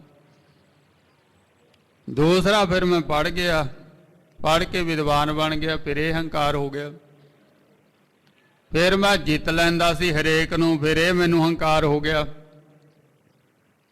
ਭਾਵ ਹੰਕਾਰ ਜਿਹੜਾ ਨਾ ਉਹ ਵੱਧਦਾ ਹੀ ਗਿਆ ਤੇ ਉਹ ਜਿਹੜੀ ਹੁਣ ਝੂਠ ਹੈ ਨਾ ਮੇਰੇ ਅੰਦਰ ਉੱਚੀ ਜਾਤ ਦੀ ਵਿਦਵਤਾ ਦੀ ਹਰੇਕ ਨੂੰ ਜਿੱਤਣ ਦੀ ਥੱਲੇ ਲਾਉਣ ਦੀ ਜਿੱਤਣ ਦੀ ਉਹ ਮੈਂ ਹੁਣ ਸਿੱਖਾਂ ਦੀ ਝੂਠ ਚੱਟ ਕੇ ਆਪਣੀ ਝੂਠ ਨੂੰ ਲਾ ਰਿਹਾ ਗੱਜ ਕੇ ਆਖੋ ਸਤਨਾਮ ਸ੍ਰੀ ਵਾਹਿਗੁਰੂ। ਭਾਂਡੇ ਗੁਰੂ ਦੇ ਨਹੀਂ ਮਾਂਜਣੇ ਹੁੰਦੇ ਹੈ। ਜੇ ਅਸੀਂ ਕਹੀਏ ਨਾ ਵੀ ਗੁਰੂ ਦੇ ਭਾਂਡੇ ਮਾਂਜਦੇ ਆ ਗੁਰਦੁਆਰੇ ਦੇ ਭਾਂਡੇ ਮਾਂਜਦੇ, ਜੇ ਅਸੀਂ ਨਹੀਂ ਮਾਂਜਦੇ ਫਿਰ ਕਿਹੜੇ ਭਾਂਡੇ ਮਾਂਜੇ ਨਹੀਂ ਜਾਂਦੇ। ਅਸੀਂ ਨਹੀਂ ਮਾਂਜਦੇ, ਨਾ ਮਾਂਜੇ ਨਾ ਮਾਂਜਣੇ ਆ, ਭਾਂਡੇ ਕਿਤੇ ਪਏ ਰਹਿਣਗੇ, ਭਾਂਡੇ ਤਾਂ ਮਾਂਜੀ ਜਾ ਰਹੇ ਨੇ। ਅਸੀਂ ਨਹੀਂ ਝਾੜੂ ਲਾਉਂਦੇ, ਨਹੀਂ ਪੋਚਾ ਲਾਉਂਦੇ, ਅਸੀਂ ਨਹੀਂ ਕਰਦੇ ਕੋਈ ਕੰਮ ਕੋਈ ਰੁਕਿਆ ਹੋਇਆ ਗੁਰੂ ਘਰ ਦਾ, ਦੱਸੋ ਕਿਹੜਾ ਰੁਕਿਆ ਵੀ ਅਸੀਂ ਕਰਦੇ ਨਹੀਂ, ਰੁਕ ਗਿਆ। ਇਹ ਗੁਰਮੁਖੋ ਅਸੀਂ ਭਾਂਡੇ ਗੁਰੂ ਦੇ ਨਹੀਂ ਮਾਂਜਣੇ, ਅਸੀਂ ਆਪਣੇ ਅੰਦਰ ਨੂੰ ਮਾਂਜਣਾ ਹੁੰਦਾ ਹੈ, ਆਪਣੀ ਅੰਦਰ ਦੀ ਝੂਠ ਲਾਉਣੀ ਹੈ। ਅਸੀਂ ਝਾੜੂ ਆਪਣੇ ਅੰਦਰ ਮਾਰਨਾ ਹੁੰਦਾ, ਵਿਕਾਰਾਂ ਦਾ ਕੂੜਾ ਕੱਢਣਾ ਹੁੰਦਾ ਹੈ।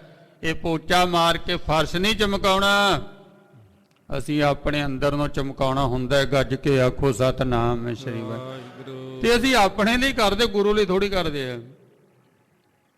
ਗੁਰੂ ਲਈ ਤਾਂ ਆ ਵੀ ਅਸੀਂ ਨਹੀਂ ਕਰਦੇ, ਗੁਰੂ ਦਾ ਕੰਮ ਖੜ ਗਿਆ। ਬਥੇਰੇ ਕਹਿੰਦੇ ਨੇ ਜੀ ਗੁਰਦੁਆਰੇ ਕਹਿੰਦੇ ਮੱਥਾ ਨਾ ਟੇਕਿਆ ਕਰੋ, ਜਿਹੜੇ ਨਹੀਂ ਟੇਕਦੇ ਉਹੀ ਕਹਿੰਦੇ ਨੇ ਵੀ ਖਾਲੀ ਹੱਥ ਜਾਓ ਜੀ, ਮੱਥਾ ਨਹੀਂ ਟੇਕਣਾ ਹੈ। ਹੁਣ ਉਹ ਆਪ ਨਹੀਂ ਟੇਕਦੇ, ਇਸ ਕਰਕੇ ਦੂਸਰਿਆਂ ਨੂੰ ਕਹਿੰਦੇ ਨੇ। ਪਰ ਜੋ ਨਹੀਂ ਟੇਕਦੇ ਫਿਰ ਗੁਰੂ ਘਰ ਦਾ ਕਿਹੜਾ ਕੰਮ ਖੜਿਆ? ਖੜ ਗਿਆ ਕੋਈ, ਨਾ ਟੇਕੋ। ਇਹ ਗੁਰਮੁਖੋ ਅਸੀਂ ਮੱਥਾ ਕੋਈ ਗੁਰੂ ਦਾ ਕੰਮ ਚਲਾਉਣ ਵਾਸਤੇ ਟੇਕਦੇ ਆਂ। ਸਤਿਗੁਰਾਂ ਜੀ ਨੇ ਕਿਹਾ ਵੀ ਤੇਰੀ ਮਾਇਆ ਸਫਲੀ ਕਰਨੀ। ਅਸੀਂ ਆਪਣੀ ਕਮਾਈ ਚੋਂ ਦਸਵੰਧ ਦੇ ਕੇ ਆਪਣੀ ਮਾਇਆ ਨੂੰ ਸਫਲਾ ਕਰਨਾ, ਅਸੀਂ ਤਾਂ ਆਪਣੀ ਮਾਇਆ ਸਫਲੀ ਕਰਨੀ। ਨਾ ਟੇਕੋ, ਦੱਸੋ ਕਿਹੜਾ ਗੁਰੂ ਦਾ ਕੰਮ ਖੜ ਗਿਆ? ਉਹ ਭਲਿਓ ਜੋ ਕੁਝ ਵੀ ਆਪਾਂ ਕਰਦੇ ਆ ਨਾ, ਉਹ ਆਪਾਂ ਆਪਣੇ ਭਲੇ ਲਈ ਕਰਦੇ ਆ, ਨਾ ਕਿ ਕਿਸੇ ਦੇ ਵਾਸਤੇ। ਇਹ ਨਹੀਂ ਕੰਮ ਰੁਕਦਾ। ਨਾ ਟੇਕੋ, ਕੋਈ ਗੱਲ ਨਹੀਂ, ਨਾ ਉਹ ਤਾਂ ਵੀ ਸਰੀ ਜਾ ਰਿਹਾ, ਤੁਸੀਂ ਆਉਂਦੇ ਨਹੀਂ, ਫਿਰ ਕਿਹੜੇ ਗੁਰੂ ਘਰ ਦਾ ਕੰਮ ਖੜਿਆ? ਤੁਸੀਂ ਆਉਂਦੇ ਹੀ ਨਹੀਂ ਹੈ, ਗੁਰਦੁਆਰੇ ਵੜਦੇ ਨਹੀਂ ਹੈ, ਤੁਹਾਡੀ ਹਿੰਮਤ ਨਹੀਂ, ਇੰਨੇ ਮਾੜੇ ਭਾਗ ਹੈ ਗੁਰਦੁਆਰੇ ਆ ਹੀ ਨਹੀਂ ਸਕਦੇ, ਦੂਸਰਿਆਂ ਨੂੰ ਰੋਕਦੇ। ਸੋ ਇਹ ਗੁਰਮੁਖੋ ਕੰਮ ਅਸੀਂ ਆਪਣੇ ਲਈ ਕਰਦੇ, ਸੇਵਾ ਆਪਣੇ ਲਈ ਕਰਦੇ ਹਾਂ, ਕਿਸੇ ਲਈ ਨਹੀਂ। ਇਸ ਕਰਕੇ ਸੇਵਾ ਦਾ ਕਦੇ ਵੀ ਵਿਖਾਵਾ ਨਹੀਂ। ਉਹ ਝੂਠੀਆਂ ਪੱਤਲਾਂ ਚੱਟਦਾ ਬੇਣੀ ਪ੍ਰਸ਼ਾਦ, ਪਰ ਉਹ ਕਹਿੰਦਾ ਵੀ ਕਿਸੇ ਨੂੰ ਪਤਾ ਨਾ ਚੱਲੇ ਮੈਂ ਇਹ ਕੰਮ ਕਰਦਾ। ਨਾ ਆਪਣੇ ਲਈ ਜਿਹੜਾ ਕੰਮ ਹੈ ਉਹਦੇ ਬਾਰੇ ਕਾਹਨੂੰ ਕਿਸੇ ਨੂੰ ਦੱਸਣਾ?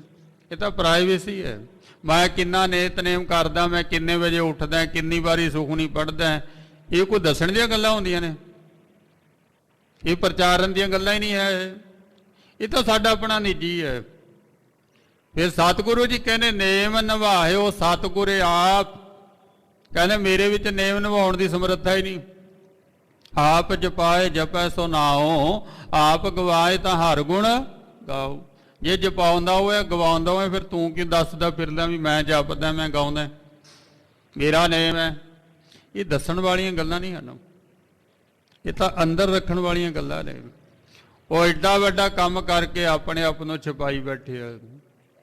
ਗੁਰੂ ਅਮਰਦਾਸ ਮਹਾਰਾਜ ਜੀ ਨੇ ਸਰੂਪਾ ਮੰਗਾਇਆ, ਕਹਿੰਦੇ ਬੇਣੀ ਪ੍ਰਸਾਦ ਹੁਣ ਤੇਰੀ ਝੂਠ ਲੈ ਗਈ ਹੈ, ਆ ਜਾ, ਹੁਣ ਤੈਨੂੰ ਅਸੀਂ ਸੱਚ ਸੰਜਮ ਵਰਤਦੇ ਹਾਂ। ਸਰੂਪਾ ਬਖਸ਼ਿਆ। ਗੁਰੂ ਅਮਰਦਾਸ ਜੀ ਕਹਿੰਦੇ ਜਾ ਦਿੱਲੀ ਦੇ ਵਿੱਚ, ਹੁਣ ਜਿਹੜੀ ਗੱਲ ਤੂੰ ਗੁਰੂ ਘਰ ਦੇ ਵਿੱਚੋਂ ਸਮਝੀ ਹੈ ਉਹ ਹੁਣ ਲੋਕਾਂ ਨੂੰ ਸਮਝਾ ਦੇ। ਗੱਜ ਕੇ ਆਖੋ ਸਤਨਾਮ ਸ੍ਰੀ ਵਾਹਿਗੁਰੂ। ਕੀ ਕਹਿੰਦੇ ਗੁਰੂ ਅਰਜਨ ਦੇਵ ਜੀ ਮਹਾਰਾਜ? ਆਪ ਜਪੋ ਆਵਰ ਹੈ ਨਾਮ ਪਾਓ। ਹੁਣ ਨਾਮ ਜਪਾਓ ਦੂਸਰਿਆਂ ਨੂੰ। ਇਹਨੂੰ ਫਿਰ ਗੁਰੂ ਅਮਰਦਾਸ ਮਹਾਰਾਜ ਜੀ ਨੇ ਮੰਜੀ ਬਖਸ਼ੀ ਪ੍ਰਚਾਰ ਦੇ ਲਈ। ਹੁਣ ਦੇਖੋ ਗੁਰਮੁਖੋ ਇੱਥੇ ਕੀ ਹੈ ਵੀ ਜੋ ਪ੍ਰਾਣੀ ਗੋਬਿੰਦ ਧਿਆਵੈ, ਪੜ੍ਹਿਆ ਅਣਪੜ੍ਹਿਆ ਪਰਮਗਤ ਪਾਵੈ। ਪੜ੍ਹੇ ਹੋਏ ਨੂੰ ਥੋੜਾ ਜਿਹਾ ਸਮਾਂ ਲੱਗ ਜਾਂਦਾ ਹੈ, ਪਰ ਅਨਪੜ੍ਹ ਦੀ ਗਤੀ ਬਹੁਤ ਛੇਤੀ ਹੁੰਦੀ ਹੈ। क्योंकि अनपढ़ कोरा कागज हुंदा है ते जिहड़ा पढ़िया हुंदा है फिर उहदी पहली जिहड़ी विद्या अंदर बड़ी हुंदी है ना, वो कड्ढणी पैंदी है, वो कड्ढणी पैंदी है। ਉਹਦਾ फिर ऑपरेशन करते हैं सतगुरु जी अपने हस्पताल ਦੇ ਵਿੱਚ ਉਹਦੀ सर्जरी करते, फिर ਉਹਦੇ अंदर नवीं चीज़ टिकदी। ਹੁਣ ਜਿਹੜਾ ਭੋਲਾ ਭਾਲਾ अनपढ़ है ਉਹਦਾ ਕੰਮ ਛੇਤੀ बन ਜਾਂਦਾ, ਪੜ੍ਹਿਆਂ ਦਾ ਫਿਰ ਬਣਦਾ ਨਹੀਂ। ਕਈ ਤੁਰੇ ਫਿਰਦੇ ਪਤਾ ਨਹੀਂ ਕਿੰਨੇ ਕਿੰਨੇ ਸਾਲ ਹੋ ਗਏ। ਮੈਨੂੰ ਇੱਕ ਮਿਲਿਆ, ਕਹਿੰਦਾ ਜੀ ਮੈਂ ਗੁਰੂ ਗ੍ਰੰਥ ਸਾਹਿਬ ਜੀ ਦਾ ਡਿਪਲੋਮਾ ਕਰਿਆ ਹੋਇਆ 2 ਸਾਲ ਦਾ। ਮੈਂ ਗੋਡੀ ਹੱਥ ਲਾਇਆ, ਮਾਂ ਜੀ ਤੁਹਾਨੂੰ ਵੀ ਤੁਸੀਂ 2 ਸਾਲ ਦੇ ਵਿੱਚ ਹੀ ਡਿਪਲੋਮਾ ਕਰਕੇ ਗੱਜ ਕੇ ਆਖੋ ਸਤਨਾਮ ਸ੍ਰੀ ਵਾਹਿਗੁਰੂ ਜੀ।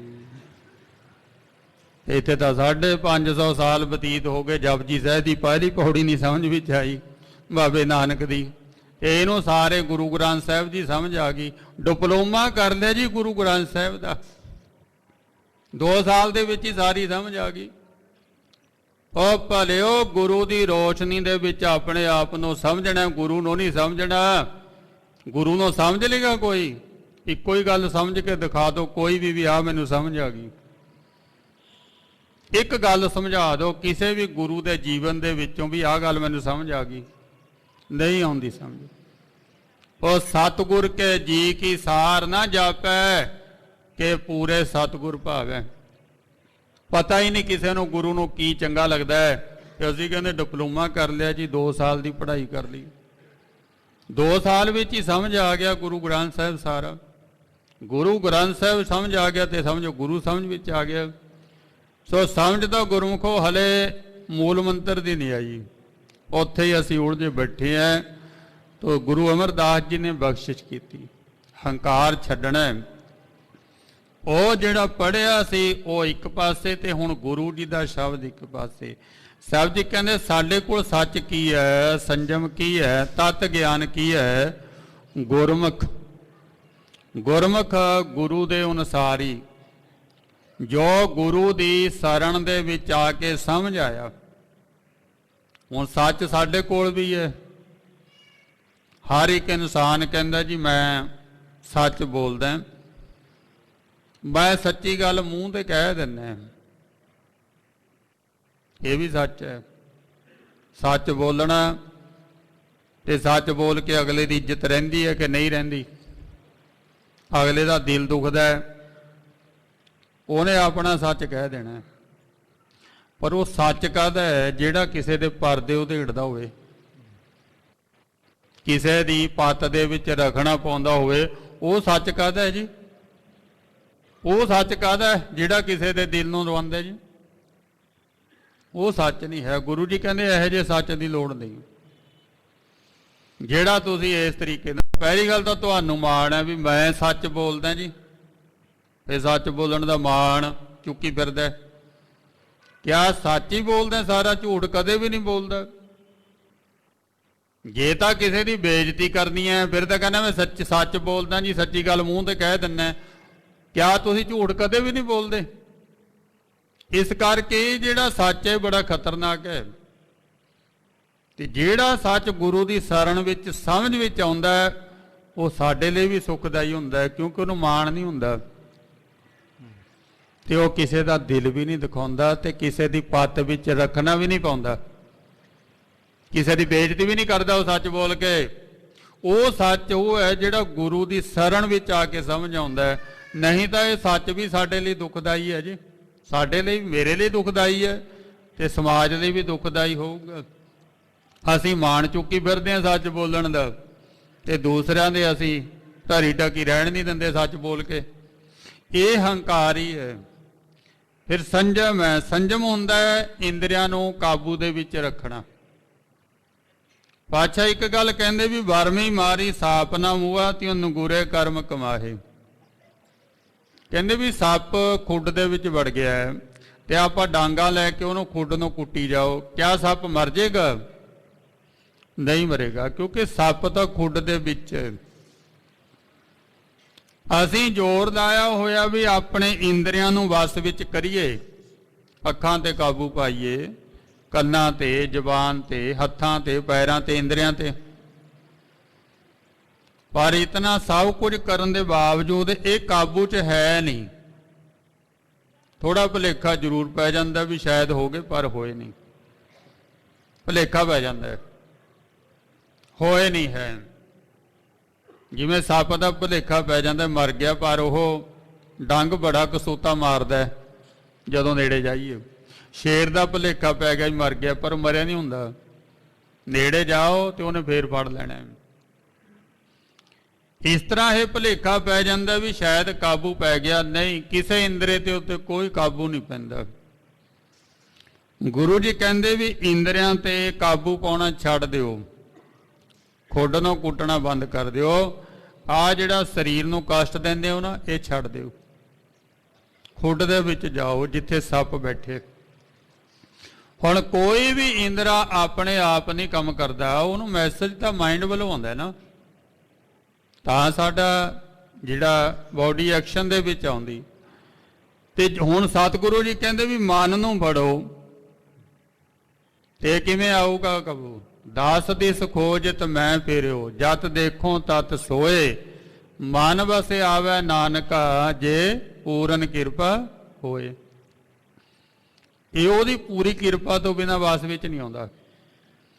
ਤਾਂ ਗੁਰਮੁਖ ਦਾ ਜਿਹੜਾ ਸੰਜਮ ਹੈ ਉਹ ਵਿਖਾਵਾ ਨਹੀਂ ਕਰਦਾ ਜੀ ਮੈਂ ਇੰਦਰੀਆਂ ਤੇ ਕਾਬੂ ਪਾ ਲਿਆ, ਨਹੀਂ। ਉਹਦਾ ਮਨ ਦੇ ਉੱਤੇ ਕਾਬੂ ਹੈ। ਤਤ ਗਿਆਨ, ਅਸਲੀ ਗਿਆਨ ਜਿਹੜਾ ਹੈ ਜੀਵਨ ਦਾ, ਉਹ ਸਤਿਗੁਰਾਂ ਜੀ ਦੇ ਕੋਲ ਹੈ।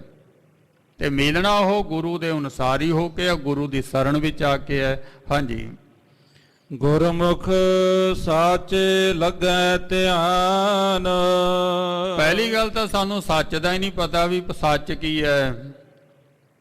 ਗੁਰੂ ਨਾਨਕ ਸਾਹਿਬ ਜੀ ਕਹਿੰਦੇ ਵੀ ਆਦ ਸੱਚ ਜੁਗਾਦ ਸੱਚ, ਹੈ ਭੀ ਸੱਚ, ਨਾਨਕ ਹੋਸੀ ਭੀ ਸੱਚ। ਗੁਰੂ ਅਰਜਨ ਦੇਵ ਜੀ ਕਹਿ ਰਹੇ ਨੇ ਆਦ ਸੱਚ ਜੁਗਾਦ ਸੱਚ, ਹੈ ਭੇ ਸੱਚ, ਨਾਨਕ ਹੋਸੀ ਭੇ ਸੱਚ। ਇਹ 17ਵਾਂ ਸ਼ਲੋਕ ਹੈ ਸੁਖਮਨੀ ਸਾਹਿਬ ਜੀ ਦਾ। ਗੁਰੂ ਨਾਨਕ ਸਾਹਿਬ ਮਹਾਰਾਜ ਜੀ ਨੇ ਬਿਹਾਰੀ ਵਰਤੀ ਹੈ ਤੇ ਗੁਰੂ ਅਰਜਨ ਦੇਵ ਮਹਾਰਾਜ ਜੀ ਨੇ ਸਿਹਾਰੀ ਵਰਤੀ ਹੈ। ਉਹੀ ਸ਼ਲੋਕ ਹੈ, ਪਰ ਅਰਥ ਨਹੀਂ ਬਦਲਿਆ ਸਿਹਾਰੀ ਬਿਹਾਰੀ ਦੇ ਨਾਲ, ਉਹੀ ਹੈ। ਇਹ ਸੱਚ ਹੈ। ਹੁਣ ਜਿਹੜਾ ਸੱਚ ਗੁਰੂ ਨੂੰ ਪਤਾ ਹੈ ਤੇ ਉਸ ਸੱਚ ਬਾਰੇ ਸਮਝਾਉਣਾ ਵੀ ਗੁਰੂ ਨਹੀਂ ਹੈ। ਗੁਰਮੁਖ ਸਾਚੇ ਲੱਗਿਆ ਧਿਆਨ, ਜਿਹੜੇ ਗੁਰੂ ਦੇ ਅਨੁਸਾਰੀ, ਜਿਹੜੇ ਗੁਰੂ ਦੀ ਸ਼ਰਨ ਵਿੱਚ ਆ ਗਏ, ਉਹਨਾਂ ਦਾ ਹੀ ਸੱਚੇ ਪਰਮਾਤਮਾ ਦੇ ਵਿੱਚ ਧਿਆਨ ਲੱਗਦਾ ਹੈ। ਆਪਣੇ ਲਾਇਆ ਨਹੀਂ ਲੱਗਦਾ, ਕਿਉਂਕਿ ਸਾਨੂੰ ਜਦੋਂ ਸੱਚ ਦਾ ਹੀ ਨਹੀਂ ਪਤਾ ਤੇ ਅਸੀਂ ਧਿਆਨ ਕਿਵੇਂ ਲਾਵਾਂਗੇ। ਸਤਿਗੁਰੂ ਜੀ ਦੱਸਦੇ ਆ ਵੀ ਸੱਚ ਕੀ ਹੈ। ਸੱਚ ਦੀ ਡੈਫੀਨੇਸ਼ਨ ਕੀ ਹੈ ਕਿ ਸੱਚ ਪੁਰਾਣਾ ਨਾਂ ਥੀ ਹੈ। ਪੁਰਾਣਾ ਕੀ ਹੁੰਦਾ? ਜਿਹਦੇ ਉੱਤੇ ਸਮਾਂ ਲਾਗੂ ਹੁੰਦਾ। ਪਰ ਸੱਚ ਦੀ ਡੈਫੀਨੇਸ਼ਨ ਹੈ ਕਿ ਉਹ ਪੁਰਾਣਾ ਨਹੀਂ ਹੁੰਦਾ ਤੇ ਨਾਮ ਨਾ ਮੈਲਾ ਹੋਏ। ਤੇ ਨਾਮ ਦੀ ਡੈਫੀਨੇਸ਼ਨ ਕੀ ਹੈ? ਵੀ ਜਿਹੜਾ ਮੈਲਾ ਨਹੀਂ ਹੁੰਦਾ। ਅਸੀਂ ਨਹਾਈਏ ਨਾ ਨਹਾਈਏ, ਚੰਗੀ ਥਾਂ ਤੇ ਬੈਠੇ ਮਾੜੀ ਥਾਂ ਤੇ ਬੈਠੇ, ਨਾਮ ਨਹੀਂ ਮੈਲਾ ਹੁੰਦਾ। ਸਾਡਾ ਸਰੀਰ ਮੈਲਾ ਹੁੰਦਾ ਹੈ, ਸਾਡਾ ਮਨ ਮੈਲਾ ਹੁੰਦਾ ਹੈ, ਪਰ ਨਾਮ ਨਹੀਂ ਮੈਲਾ ਹੁੰਦਾ। ਨਾਮ ਦੀ ਡੈਫੀਨੇਸ਼ਨ ਹੈ। ਤੇ ਸੱਚ ਉਹ ਹੈ ਵੀ ਜਿਹੜਾ ਪੁਰਾਣਾ ਨਹੀਂ ਹੁੰਦਾ। ਸਾਹਿਬ ਮੇਰਾ ਨੀਤ ਨਵਾਂ, ਸਦਾ ਸਦਾ ਦਾਤਾਰ। ਹੁਣ ਉਹ ਵੀ ਨਵਾਂ ਨਿੱਤ ਹੈ, ਕਿਉਂਕਿ ਉਹਦੇ ਤੇ ਸਮਾਂ ਲਾਗੂ ਨਹੀਂ ਹੁੰਦਾ। ਤੇ ਫਿਰ ਜਿਹੜਾ ਮਿਲਣ ਵਾਲਾ ਉਹਦੇ ਵੀ ਤੇ ਸਮਾਂ ਲਾਗੂ ਨਹੀਂ ਹੁੰਦਾ। ਬਾਬਾ ਕਬੀਰ ਜੀ ਕਹਿੰਦੇ ਕਹੋ ਕਬੀਰ ਹਾਂ ਨੌਤਨ ਚੇਲਾ। ਬਾਬਾ ਕਬੀਰ ਜੀ ਕਹਿੰਦੇ ਸਤਿਗੁਰੂ ਤੂੰ ਸਤਿਗੁਰੂ ਹਾਂ ਨੌਤਨ ਚੇਲਾ, ਮੈਂ ਵੀ ਤੇਰਾ ਨਵਾਂ ਚੇਲਾ। ਤੇ ਆਪਾਂ ਜਿਹੜੀ ਪੰਡ ਚੁੱਕੀ ਫਿਰਦੇ ਵੀ 35 ਸਾਲ ਦਾ ਸਿੱਖ ਬਣ ਗਿਆ, 50 ਸਾਲ ਦਾ ਸਿੱਖ ਬਣ ਗਿਆ। ਹੁਣ ਅੱਗੇ ਨਿਤ ਨਵਾਂ ਬੈਠਿਆ ਤੇ ਆਪਾਂ 50 ਸਾਲ ਪੁਰਾਣੇ ਆ। ਤੇ ਇਸੇ ਕਰਕੇ ਫਿਰ ਸਾਡਾ ਵੀ ਤਾਲਮੇਲ ਬੈਠਦਾ ਨਹੀਂ ਹੈ। ਗੱਜ ਕੇ ਆਖੋ ਸਤਨਾਮ ਵਾਹਿਗੁਰੂ। ਕਿਉਂਕਿ ਆਪਾਂ ਪੁਰਾਣੇ ਆ, ਅੱਗੇ ਬਾਬਾ ਨਵਾਂ ਬੈਠਿਆ। ਹੁਣ ਪੁਰਾਣੇ ਤੇ ਨਵੇਂ ਦਾ ਮੇਲ ਹੀ ਕੋਈ ਨਹੀਂ ਹੈ ਆਪਸ ਦੇ ਵਿੱਚ। ਅਸੀਂ 50 ਸਾਲ ਦੇ ਸਿੱਖ ਬਣ ਗਏ, 50 ਸਾਲ ਸਾਨੂੰ ਗੁਰਦੁਆਰੇ ਆਉਂਦੇ ਹੋ ਗਏ, ਅਸੀਂ 50 ਸਾਲ ਦਾ ਤਜਰਬਾ ਚੱਕੀ ਫਿਰਦੇ ਹਾਂ। ਬਾਬਾ ਕਹਿੰਦਾ ਵੀ ਨਹੀਂ, ਸਾਹਿਬ ਮੇਰਾ ਨੀਤ ਨਵਾਂ ਤਾਂ ਕੱਲ੍ਹ ਵਾਲਾ ਹੈ ਹੀ ਨਹੀਂ, ਉਹ ਪਿਛਲੇ ਛੀਨ ਵਾਲਾ ਹੈ ਹੀ ਨਹੀਂ, ਤਾਂ ਨਿਤ ਨਵੇਂ। ਕਿ ਹੁਣ ਉਹ ਨਿਤ ਨਵਾਂ ਤੇ ਤੂੰ 50 ਸਾਲ ਪੁਰਾਣਾ। ਤੂੰ 50 ਸਾਲ ਪੁਰਾਣੀ ਚੀਜ਼ ਜਿਹੜੀ ਹੈ ਉਹ ਨਵੀਂ ਚੀਜ਼ ਦੇ ਕੋਲ ਰੱਖੀ, ਉਹਦੀ ਕੋਈ ਵੈਲਿਊ ਹੈ ਜੀ? ਹੁਣ 50 ਸਾਲ ਦਾ ਬਜ਼ੁਰਗ ਨਵੇਂ ਬੱਚੇ ਨੂੰ ਹੱਥ 'ਚ ਲਈ ਬੈਠਿਆ, ਉਹਦਾ ਕੀ ਮੇਲ ਹੈ ਜੀ? 50 ਸਾਲ ਦਾ ਗਾਇਬ ਪੈ ਗਿਆ ਉਹਦੇ ਵਿੱਚ, ਉਹ ਕਿਵੇਂ ਬਣੂਗੀ ਗੱਲ? ਇਸ ਕਰਕੇ ਜਿਵੇਂ ਦਾ ਗੁਰੂ ਹੈ ਉਸ ਤਰ੍ਹਾਂ ਦਾ ਹੀ ਸਿੱਖ ਨੂੰ ਬਣਨਾ ਪੈਂਦਾ ਹੈ, ਜਿਵੇਂ ਦਾ ਰੱਬ ਹੈ ਉਸ ਤਰ੍ਹਾਂ ਦਾ ਹੀ ਭਗਤ ਨੂੰ ਬਣਨਾ ਪੈਂਦਾ ਹੈ। ਸਿੱਖ ਨੂੰ ਗੁਰੂ ਦੀ ਲੋੜ ਹੈ, ਭਗਤ ਨੂੰ ਪਰਮਾਤਮਾ ਦੀ ਲੋੜ ਹੈ। ਗੁਰੂ ਨੂੰ ਸਾਡੀ ਕੋਈ ਲੋੜ ਨਹੀਂ, ਨਾ ਪਰਮਾਤਮਾ ਨੂੰ ਭਗਤ ਦੀ ਲੋੜ ਹੈ। ਤੇ ਅਸੀਂ ਆਪਣੀ ਲੋੜ ਵਾਸਤੇ ਫਿਰ ਆਪਣੇ ਆਪ ਨੂੰ ਬਦਲਾਂਗੇ ਜਾਂ ਰੱਬ ਨੂੰ ਭਗਤ ਬਦਲੇਗਾ, ਗੁਰੂ ਨੂੰ ਸਿੱਖ ਬਦਲੇਗਾ? ਸਾਨੂੰ ਆਪਣਾ ਆਪ ਬਦਲਣਾ ਪੈਣਾ ਹੈ। ਤੋ ਸਾਹਿਬ ਜੀ ਕਹਿੰਦੇ ਹਨ ਸੱਚ ਕੀ ਹੈ ਵੀ ਜਿਹੜਾ ਪੁਰਾਣਾ ਨਹੀਂ ਹੁੰਦਾ, ਉਹ ਆਦ ਸੱਚ ਜੁਗਾਦ ਸੱਚ ਹੈ ਭੀ ਸੱਚ, ਨਾਨਕ ਹੋਸੀ ਭੀ ਸੱਚ। ਸਮਾਂ ਜਿਹੜਾ ਉਹ 3 ਹਿੱਸਿਆਂ ਵਿੱਚ ਵੰਡਿਆ, ਬੀਤ ਗਿਆ, ਚੱਲ ਰਿਹਾ, ਕੱਲ ਨੂੰ ਆਉਣ ਵਾਲਾ। ਪਰ ਜਦੋਂ ਸਤਿਗੁਰਾਂ ਜੀ ਨੇ ਸੱਚ ਦੀ ਗੱਲ ਕੀਤੀ ਉੱਥੇ 4 ਵਾਰੀ ਸੱਚ ਕਿਹਾ। ਉਹ 4 ਵਾਰੀ ਸੱਚ ਕਹਿਣ ਦਾ ਭਾਵ ਇਹੀ ਹੈ ਵੀ ਇਹਦੇ ਉੱਤੇ ਸਮਾਂ ਲਾਗੂ ਨਹੀਂ ਹੈ। ਇਹ ਆਦ ਸੱਚ ਜੁਗਾਦ ਸੱਚ ਹੈ ਭੀ ਸੱਚ, ਨਾਨਕ ਹੋਸੀ ਭੀ ਸੱਚ। ਸਮਾਂ ਨਹੀਂ, ਤੇ ਜੇ ਸਮੇਂ ਵਿੱਚ ਸੱਚ ਹੁੰਦਾ ਤੇ 3 ਵਾਰੀ ਹੁੰਦਾ, ਪਰ ਇੱਥੇ 4 ਵਾਰੀ ਹੋ ਗਿਆ, ਸਮਾਂ ਲਾਗੂ ਨਹੀਂ ਹੈ।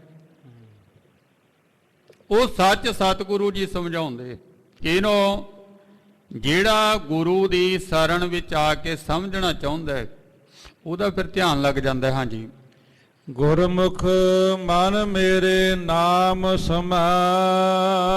ਪਾਤਸ਼ਾਹ ਕਹਿੰਦੇ ਆਪਣੇ ਮਨ ਨੂੰ ਕਹੋ ਵੀ ਐ ਮੇਰੇ ਮਨ, ਤੂੰ ਗੁਰੂ ਦੀ ਸ਼ਰਨ ਵਿੱਚ ਆ ਕੇ ਨਾ ਨਾਮ ਸੰਭਾਲ, ਨਾਮ ਨੂੰ ਚੇਤੇ ਕਰ। ਸਤਿਗੁਰਾਂ ਜੀ ਨੇ ਕੋਈ ਬਹੁਤਾ ਖਿਲਾਰਾ ਨਹੀਂ ਪਾਇਆ, ਬਹੁਤ ਸੌਖਾ ਜਿਹਾ ਹੀ ਦੱਸਿਆ। ਨਾ ਤਾਂ ਸਾਡੇ ਵਾਸਤੇ ਗੁਰੂ ਨੇ ਸਮਾਂ ਨਿਸ਼ਚਿਤ ਕੀਤਾ ਜੀ, ਨਾ ਕੋਈ ਥਾਂ ਨਿਸ਼ਚਿਤ ਕੀਤੀ, ਨਾ ਸਾਨੂੰ ਇਹ ਕਿਹਾ ਵੀ ਵਿਹਲੇ ਬੈਠ ਕੇ ਜਾਂ ਕੰਮ ਤੇ, ਨਹੀਂ। ਗੁਰੂ ਜੀ ਕਹਿੰਦੇ ਵੀ ਹਰ ਸਿਮਰਨ ਕੀ ਸਗਲੀ ਵੇਲਾ, ਸਿਮਰਨ ਵਾਸਤੇ ਸਾਰੇ ਸਮੇਂ ਨੇ। ਫਿਰ ਮਾਰਗ ਚਲਤ ਹਰੇ ਹਰ ਗਾਈਐ, ਜੇ ਜਾ ਰਹੇ ਹੋ ਕਿਤੇ ਤਾਂ ਵੀ ਰੱਬ ਦਾ ਨਾਮ ਲੈਣਾ ਚਾਹੀਦਾ। ਉੱਠਦਿਆਂ ਬਹਿੰਦਿਆਂ ਸੌਂਦਿਆਂ, ਹੱਸਦਿਆਂ ਖੇਡਦਿਆਂ ਪਹਿਨਦਿਆਂ, ਸਾਰਾ ਹੀ ਕੁਝ ਕਰਦਿਆਂ ਹੋਇਆ ਉਹਨੂੰ ਸੰਭਾਲਣਾ ਹੈ। ਹੁਣ ਸੰਭਾਲਣ ਦਾ ਕੀ ਹੈ? ਸੰਭਾਲ ਹੁੰਦਾ ਯਾਦ ਕਰਨਾ। ਹੁਣ ਯਾਦ ਕਰਨਾ ਕੀ ਹੈ? ਦੇਖੋ ਹੁਣ ਮਾਂ ਹੈ, ਉਹਦਾ ਇਕਲੌਤਾ ਪੁੱਤਰ ਵਿਦੇਸ਼ 'ਚ ਚਲਾ ਗਿਆ, ਸਭ ਕੁਝ ਐਸੀ ਕੋਈ ਗੱਲ ਨਹੀਂ, ਕਮੀ ਨਹੀਂ ਹੈ। ਬਥੇਰਾ ਸਮਝਾਇਆ ਵੀ ਪੁੱਤਰ ਤੂੰ ਕਾਹਦੇ ਲਈ ਬਾਹਰ ਜਾ ਰਿਹਾ, ਤੈਨੂੰ ਕਮੀ ਕੋਈ ਇੱਥੇ? ਉਹ ਕਹਿੰਦਾ ਵੀ ਨਹੀਂ ਮੈਂ ਜਾਣਾ ਹੀ ਜਾਣਾ ਹੈ। ਹੁਣ ਉਹ ਜਦੋਂ ਨਹੀਂ ਮੰਨਦਾ ਤੇ ਮਾਤਾ ਪਿਤਾ ਕਹਿੰਦੇ ਵੀ ਤੇਰੀ ਮਰਜ਼ੀ। ਹੁਣ ਕਹੀਏ ਵੀ ਮਾਂ ਪਿਓ ਨੇ ਬੱਚਾ ਭੇਜਿਆ, ਨਹੀਂ, ਉਹ ਤਾਂ ਬੱਚਾ ਨਹੀਂ ਮੰਨਦਾ ਨੇ, ਮਾਤਾ ਪਿਤਾ ਨੇ ਫਿਰ ਕਹਿ ਤਾ ਨਾ ਵੀ ਤੇਰੀ ਮਰਜ਼ੀ। ਹੁਣ ਬੱਚਾ ਕਹਿੰਦਾ ਵੀ ਤੁਸੀਂ ਮੈਨੂੰ ਵਿਦੇਸ਼ ਭੇਜਦਾ, ਉਹ ਕਹਿੰਦੇ ਪੁੱਤਰ ਮਰਜ਼ੀ ਨਾਲ ਗਏ ਆ, ਅਸੀਂ ਨਹੀਂ ਭੇਜਿਆ। ਹੁਣ ਇੱਕੋ ਹੀ ਬੱਚਾ ਹੈ, ਉਹ ਵਿਦੇਸ਼ 'ਚ ਬੈਠਿਆ ਹੈ, ਤੇ ਹੁਣ ਦੱਸੋ ਵੀ ਉਹ ਮਾਂ ਨੂੰ ਬੱਚਾ ਕਦੋਂ ਭੁੱਲਦਾ ਜੀ? ਭੁੱਲਦਾ ਉਹਨੂੰ? ਨਹੀਂ, ਉਹਦੀ ਯਾਦ ਵਿੱਚ ਹੈ। ਵਿਆਹੀ ਹੋਈ ਜਿਹੜੀ ਇਸਤਰੀ ਹੈ, ਪਤੀ ਵਰਤਾ ਇਸਤਰੀ ਹੈ, ਉਹਨੇ ਕਦੇ ਆਪਣੇ ਪਤੀ ਦਾ ਨਾਮ ਹੀ ਨਹੀਂ ਲਿਆ, ਪਰ ਪਤੀ ਇੱਕ ਹੈ, ਉਹਦੀ ਯਾਦ ਦੇ ਵਿੱਚ ਹੈ। ਗੱਜ ਕੇ ਆਖੋ ਸਤਿਨਾਮ ਹੈ ਸ਼੍ਰੀ ਵਾਹਿਗੁਰੂ। ਨਾਂ ਤਾਂ ਨਹੀਂ ਲੈਂਦੀ ਉਹ ਆਪਣੇ ਘਰ ਵਾਲੇ ਦਾ ਕਦੇ, ਨਾ ਉਹ ਕਦੇ ਆਪਣੇ ਮੁੰਡੇ ਦਾ ਨਾਂ ਲੈ ਰਹੀ ਹੈ, ਪਰ ਉਹਦੀ ਯਾਦ ਵਿੱਚ ਹੈ। ਸੋ ਆਪਣੀ ਯਾਦ ਦੇ ਵਿੱਚ ਉਹਨੂੰ ਸੰਭਾਲਣਾ ਹੁੰਦਾ, ਯਾਦ ਦੇ ਵਿੱਚ ਰੱਖਣਾ। ਹਰ ਵਕਤ ਮਨ ਮੈਂ ਚਿਤਵੋਂ ਚਿਤਵਨੀ, ਉਦਮ ਕਰੋ ਉਠ ਨੀਤ, ਹਰ ਕੀਰਤਨ ਕਾ ਆਹਰੋ ਦੇਹੋ ਨਾਨਕੇ ਮੀਤ। ਮਨ ਦੇ ਵਿੱਚ ਚਿਤ ਬਣੀ ਹੈ, ਖਿਆਲ ਹੈ। ਖਿਆਲ ਹੀ ਜਿਹੜੇ ਨੇ ਸਾਡੇ ਤੁਰੇ ਫਿਰਦੇ ਹੈ, ਬਸ ਇਹੀ ਖਿਆਲ ਕੀਤੇ ਰੱਬ ਵਾਲੇ ਪਾਸੇ ਬਣ ਕੇ ਗੱਲ ਬਣ ਗਈ, ਪਰ ਇਹ ਬਣਦਾ ਨਹੀਂ। ਸਾਹਿਬ ਜੀ ਕਹਿੰਦੇ ਬਣੇਗਾ ਗੁਰਮੁਖ ਮਨ ਮੇਰੇ ਨਾਮ ਸੰਭਾਲ। ਗੁਰੂ ਦੀ ਸ਼ਰਨ ਵਿੱਚ ਆਏਗਾ, ਸਤਿਗੁਰੂ ਜੀ ਤੈਨੂੰ ਜੋਤ ਦੱਸਣਗੇ, ਤੈਨੂੰ ਤਰੀਕਾ ਦੱਸਣਗੇ, ਤੇ ਫਿਰ ਨਾਮ ਹੀ ਯਾਦ ਦੇ ਵਿੱਚ ਰਹੂਗਾ। ਨਾਮ ਸੱਤ ਹੈ, ਬਾਕੀ ਸਭ ਕੁਝ ਝੂਠ ਹੈ। ਤੇ ਜਦੋਂ ਗੁਰੂ ਨੇ ਸਮਝਾਤਾ ਵੇ ਕੂੜ ਰਾਜਾ, ਕੂੜ ਪਰਜਾ, ਕੂੜ ਸਭ ਸੰਸਾਰ, ਜਦੋਂ ਸਮਝਾਤਾ ਫਿਰ ਸੱਚ ਹੀ ਅੰਦਰ ਰਹਿ ਜਾਏਗਾ। ਹਾਂਜੀ। ਸਦਾ ਨਿਭੈ ਚੱਲੈ ਤੇਰੇ ਨਾਲ। ਇਹ ਨਾਮ ਸਦਾ ਹੀ ਨਾਲ ਨਿਭਣ ਵਾਲਾ ਹੈ ਤੇ ਨਾਲ ਚੱਲਣ ਵਾਲਾ ਹੈ। ਜਿੱਥੈ ਹਰ ਅਰਾਧੀਐ ਤਿੱਥੈ ਹਰ ਮਿਤ ਸਹਾਈ, ਗੁਰ ਕਿਰਪਾ ਤੇ ਹਰ ਮਨ ਵਸੈ, ਹੋਰ ਤਵਿਧ ਲਿਆ ਨਾ ਜਾਈ। ਇਹ ਵੀ ਗੁਰੂ ਰਾਮਦਾਸ ਜੀ ਨੇ ਕਹਿਤਾ ਵੀ ਹੋਰ ਕੋਈ ਤਰੀਕਾ ਨਹੀਂ। ਗੁਰੂ ਜੀ ਨੇ ਸਮਝਾਉਣਾ ਹੈ ਤੇ ਭਾਈ ਸਦਾ ਹੀ ਨਿਭਣ ਵਾਲਾ ਹੈ। ਇਹ ਲੋਕ ਸੁਖੀਏ ਪਰਲੋਕ ਸੁਹੇਲੇ, ਨਾਨਕ ਹਰ ਪ੍ਰਭ ਆਪੇ ਮਿਲੇ। ਕਿਤੇ ਵੀ ਜਾ ਇਹ ਨਾਮ ਨਾਲ ਹੀ ਰਹੂਗਾ। ਨਾਮ ਦੇ ਉੱਤੇ ਸਮੇਂ ਦਾ ਅਸਰ ਨਹੀਂ, ਨਾਮ ਦੇ ਉੱਤੇ ਥਾਂ ਦਾ ਅਸਰ ਨਹੀਂ। ਗੁਰੂ ਨਾਨਕ ਸਾਹਿਬ ਜੀ ਕਹਿੰਦੇ ਬਿਨ ਨਾਮ ਹੈ ਨਾਹੀ ਕੋ ਥਾਉ। ਹੁਣ ਸਾਰੀਆਂ ਥਾਵਾਂ ਤੇ ਨਾਮ ਹੈ, ਸਾਰੀਆਂ ਥਾਵਾਂ ਤੇ ਹਰ ਵਕਤ ਹੀ ਨਾਮ ਹੈ। ਬਸ ਆਪਾਂ ਨੇ ਜੁੜਨਾ ਹੈ ਉਹਦੇ ਨਾਲ। ਹਾਂਜੀ। ਰਹਾਉ। ਇਹ ਰਹਾਉ ਦਾ ਬੰਦ ਹੈ ਜੋ ਕਿ ਸ਼ਬਦ ਦਾ ਕੇਂਦਰੀ ਭਾਵ ਹੈ। ਹਾਂਜੀ। ਗੁਰਮੁਖ ਜਾਤ ਪਤ ਸੱਚ ਸੋਏ। ਜਾਤ ਕੀ ਹੈ, ਪਤ ਕੀ ਹੈ? ਜਾਤ ਦੇ ਨਾਲ ਪਤ ਇੱਜ਼ਤ ਜੁੜੀ ਹੋਈ ਹੈ। ਜਾਤ ਕਹੀਏ ਕਰਮ, ਪਤ ਕਹੀਏ ਫਲ। ਜਿਹੋ ਜੇ ਮਨੁੱਖ ਕਰਮ ਕਰਦਾ ਹੈ ਉਸ ਤਰ੍ਹਾਂ ਦਾ ਫਲ ਹੁੰਦਾ। ਜਿਹੋ ਜਿਹਾ ਕੋਈ ਕਰਮ ਕਰਦਾ ਉਸ ਤਰ੍ਹਾਂ ਦਾ ਉਹਦਾ ਨਾਂ ਪੈ ਜਾਇਆ ਕਰਦਾ ਹੈ। ਤੇ ਭਾਰਤ ਦੇ ਅੰਦਰ ਜਾਤ ਪਾਤ ਦਾ ਕੋੜ ਬਹੁਤ ਪੁਰਾਣਾ ਹੈ। ਇਹੀ ਕਾਰਨ ਹੈ ਕਿ ਇਹ ਗੁਲਾਮ ਰਿਹਾ ਹੈ, ਕਿਉਂਕਿ ਆਪਸ ਦੇ ਵਿੱਚ ਸਾਰੇ ਜਾਤੀ ਤੌਰ ਤੇ ਫਟੇ ਹੋਏ ਨੇ। ਗੁਰੂ ਨਾਨਕ ਸਾਹਿਬ ਜੀ ਨੇ ਕਿਹਾ ਵੀ ਇਹ ਕੁਝ ਨਹੀਂ ਹੈ, ਇਹਨੂੰ ਛੱਡ ਦਿਓ। ਗੁਰੂ ਅੰਗਦ ਦੇਵ ਜੀ, ਗੁਰੂ ਅਮਰਦਾਸ ਜੀ, ਗੁਰੂ ਰਾਮਦਾਸ ਜੀ, ਤੇ ਅਸੀਂ ਉਹਨਾਂ ਨੂੰ ਵੀ ਫਸਾ ਲਿਆ ਇਹਦੇ ਵਿੱਚ। ਬੇਦੀ ਕਹਿੰਦੇ ਗੁਰੂ ਨਾਨਕ ਸਾਡਾ ਹੈ, ਤੇਣ ਕਹਿੰਦੇ ਗੁਰੂ ਅੰਗਦ ਸਾਡਾ ਹੈ, ਭੱਲੇ ਕਹਿੰਦੇ ਗੁਰੂ ਅਮਰਦਾਸ ਸਾਡਾ ਹੈ, ਸੋਢੀ ਕਹਿੰਦੇ ਗੁਰੂ ਰਾਮਦਾਸ ਸਾਡਾ ਹੈ। ਜਿਹੜੇ ਗੁਰੂ ਨੇ ਕਿਹਾ ਵੀ ਨਹੀਂ ਮੰਨਣਾ, ਉਹਨਾਂ ਗੁਰੂਆਂ ਨੂੰ ਵੀ ਅਸੀਂ ਨਾਲੇ ਖਿੱਚੀ ਫਿਰਦੇ ਆਂ। ਗੱਜ ਕੇ ਆਖੋ ਸਤਿਨਾਮ ਸ੍ਰੀ ਵਾਹਿਗੁਰੂ। ਗੁਰੂਆਂ ਨੂੰ ਫਸਾਈ ਬੈਠੇ ਐ। ਇਹ ਗੁਰੂ ਸਾਡੇ ਵਿੱਚੋਂ ਹੋਏ ਜਾਣ, ਤੁਸੀਂ ਤਾਂ ਨਹੀਂ ਗੁਰੂਆਂ ਦੇ ਵਿੱਚੋਂ ਹੋਏ। ਗੱਲ ਤਾਂ ਤੁਹਾਡੀ ਏ, ਤੁਸੀਂ ਨਹੀਂ ਹੋਏ। ਗੱਲ ਸਾਡੇ ਹੋਣ ਦੀ ਸੀ, ਗੁਰੂ ਦੀ ਨਹੀਂ ਹੈ। ਸੋ ਸਤਿਗੁਰਾਂ ਜੀ ਨੇ ਕਿਹਾ ਵੀ ਇਹ ਜਾਤ ਪਾਤ ਦਾ ਗੋੜ ਹੈ, ਵੀ ਇਹਨੇ ਤੁਹਾਨੂੰ ਬਹੁਤ ਪਿੱਛੇ ਪਹੁੰਚਾਇਆ, ਛੱਡ ਦਿਓ।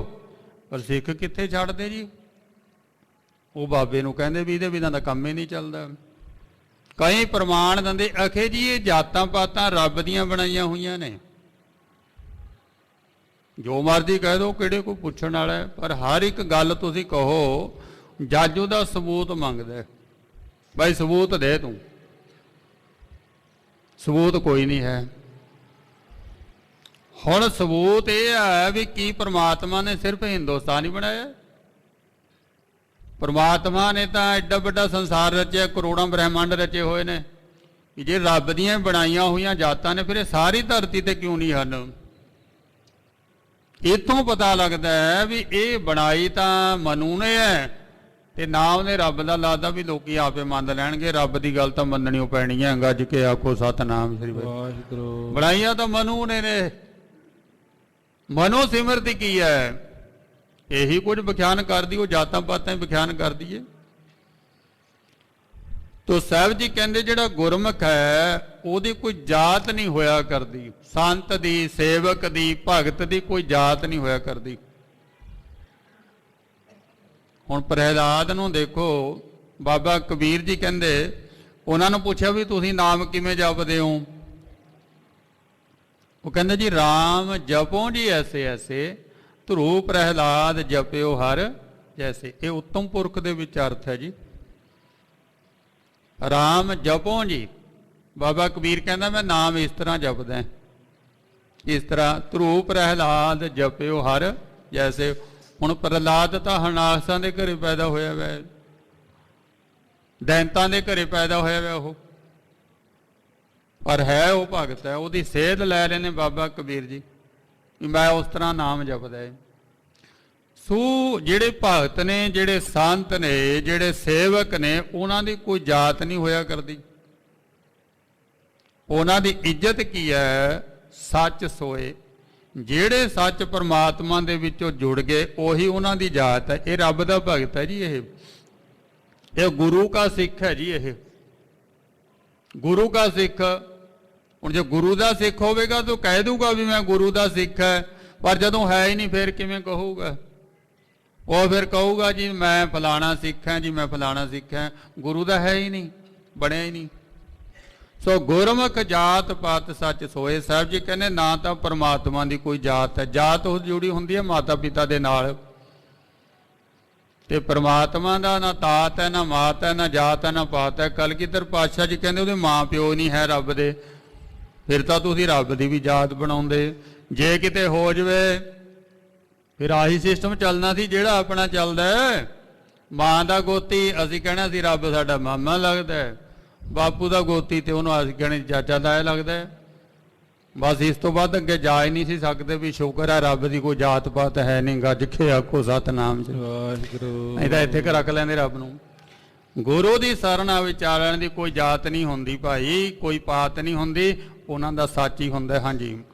ਗੁਰਮੁਖ ਅੰਤਰ ਸੁਖਾਈ ਪ੍ਰਭ ਹੋਏ। ਗੁਰਮੁਖਾਂ ਦੇ ਅੰਦਰ ਹਮੇਸ਼ਾ ਸਹਾਇਤਾ ਕਰਨ ਵਾਲਾ ਪਰਮਾਤਮਾ ਟਿਕਿਆ ਹੋਇਆ ਹੈ। ਹਾਂਜੀ। ਗੁਰਮੁਖ ਜਿਸਨੋ ਆਪ ਕਰੇ ਸੋ ਹੋਏ। ਗੁਰਮੁਖ ਬਣਦਾ ਕੌਣ ਹੈ? ਜਿਹਨੂੰ ਵਾਹਿਗੁਰੂ ਜੀ ਆਪ ਕਰੇ ਉਹੀ ਬਣਦਾ ਹੈ, ਆਪਣੇ ਆਪ ਨਹੀਂ ਬਣਦਾ। ਹੁਣ ਇੱਥੇ ਆ ਕੇ ਸਾਡੇ ਪੱਖ ਦੀ ਗੱਲ ਹੋ ਗਈ ਵੀ ਜਦੋਂ ਬਣਾਉਂਦਾ ਹੀ ਨਹੀਂ ਹੈ ਫਿਰ ਅਸੀਂ ਕਿਵੇਂ ਬਣ ਜਾਂਗੇ ਜੀ? ਕਿਉਂਕਿ ਸਾਡਾ ਮਾਈਂਡ ਨਾ ਛਾਤਰ ਹੈ, ਹਮੇਸ਼ਾ ਹੀ ਪੁੱਠੇ ਪਾਸੇ ਨੂੰ ਚੱਲਦਾ, ਗਲਤ ਪਾਸੇ ਨੂੰ ਚੱਲਦਾ। ਸੁਨਿਆਰਾ ਬੈਠਿਆ ਨਾ ਜੀ ਗਹਿਣੇ ਬਣਾਉਣ ਵਾਸਤੇ, ਤੇ ਆਪਾਂ ਉਹਦੇ ਕੋਲ ਸੋਨਾ ਲੈ ਕੇ ਚਲੇ ਗਏ ਗਹਿਣੇ ਬਣਾ ਦੇ, ਪਰ ਆਪਾਂ ਸੋਨਾ ਉਹਨੂੰ ਦਿੰਦੇ ਨਹੀਂ। ਗਹਿਣੇ ਕਾਹਦੇ ਬਣਾਊਗਾ ਉਹ? ਉਹਦੇ ਗੁਰਮੁਖ ਬਣਾਉਣ ਨੂੰ ਤਿਆਰ ਹੈ, ਪਰ ਅਸੀਂ ਮਨ ਵਿੱਚ ਸਤਿਗੁਰ ਕੈ ਪਾਸ ਤਿਸ ਸੇਵਕ ਕੇ ਕਾਜ ਰਾਸ।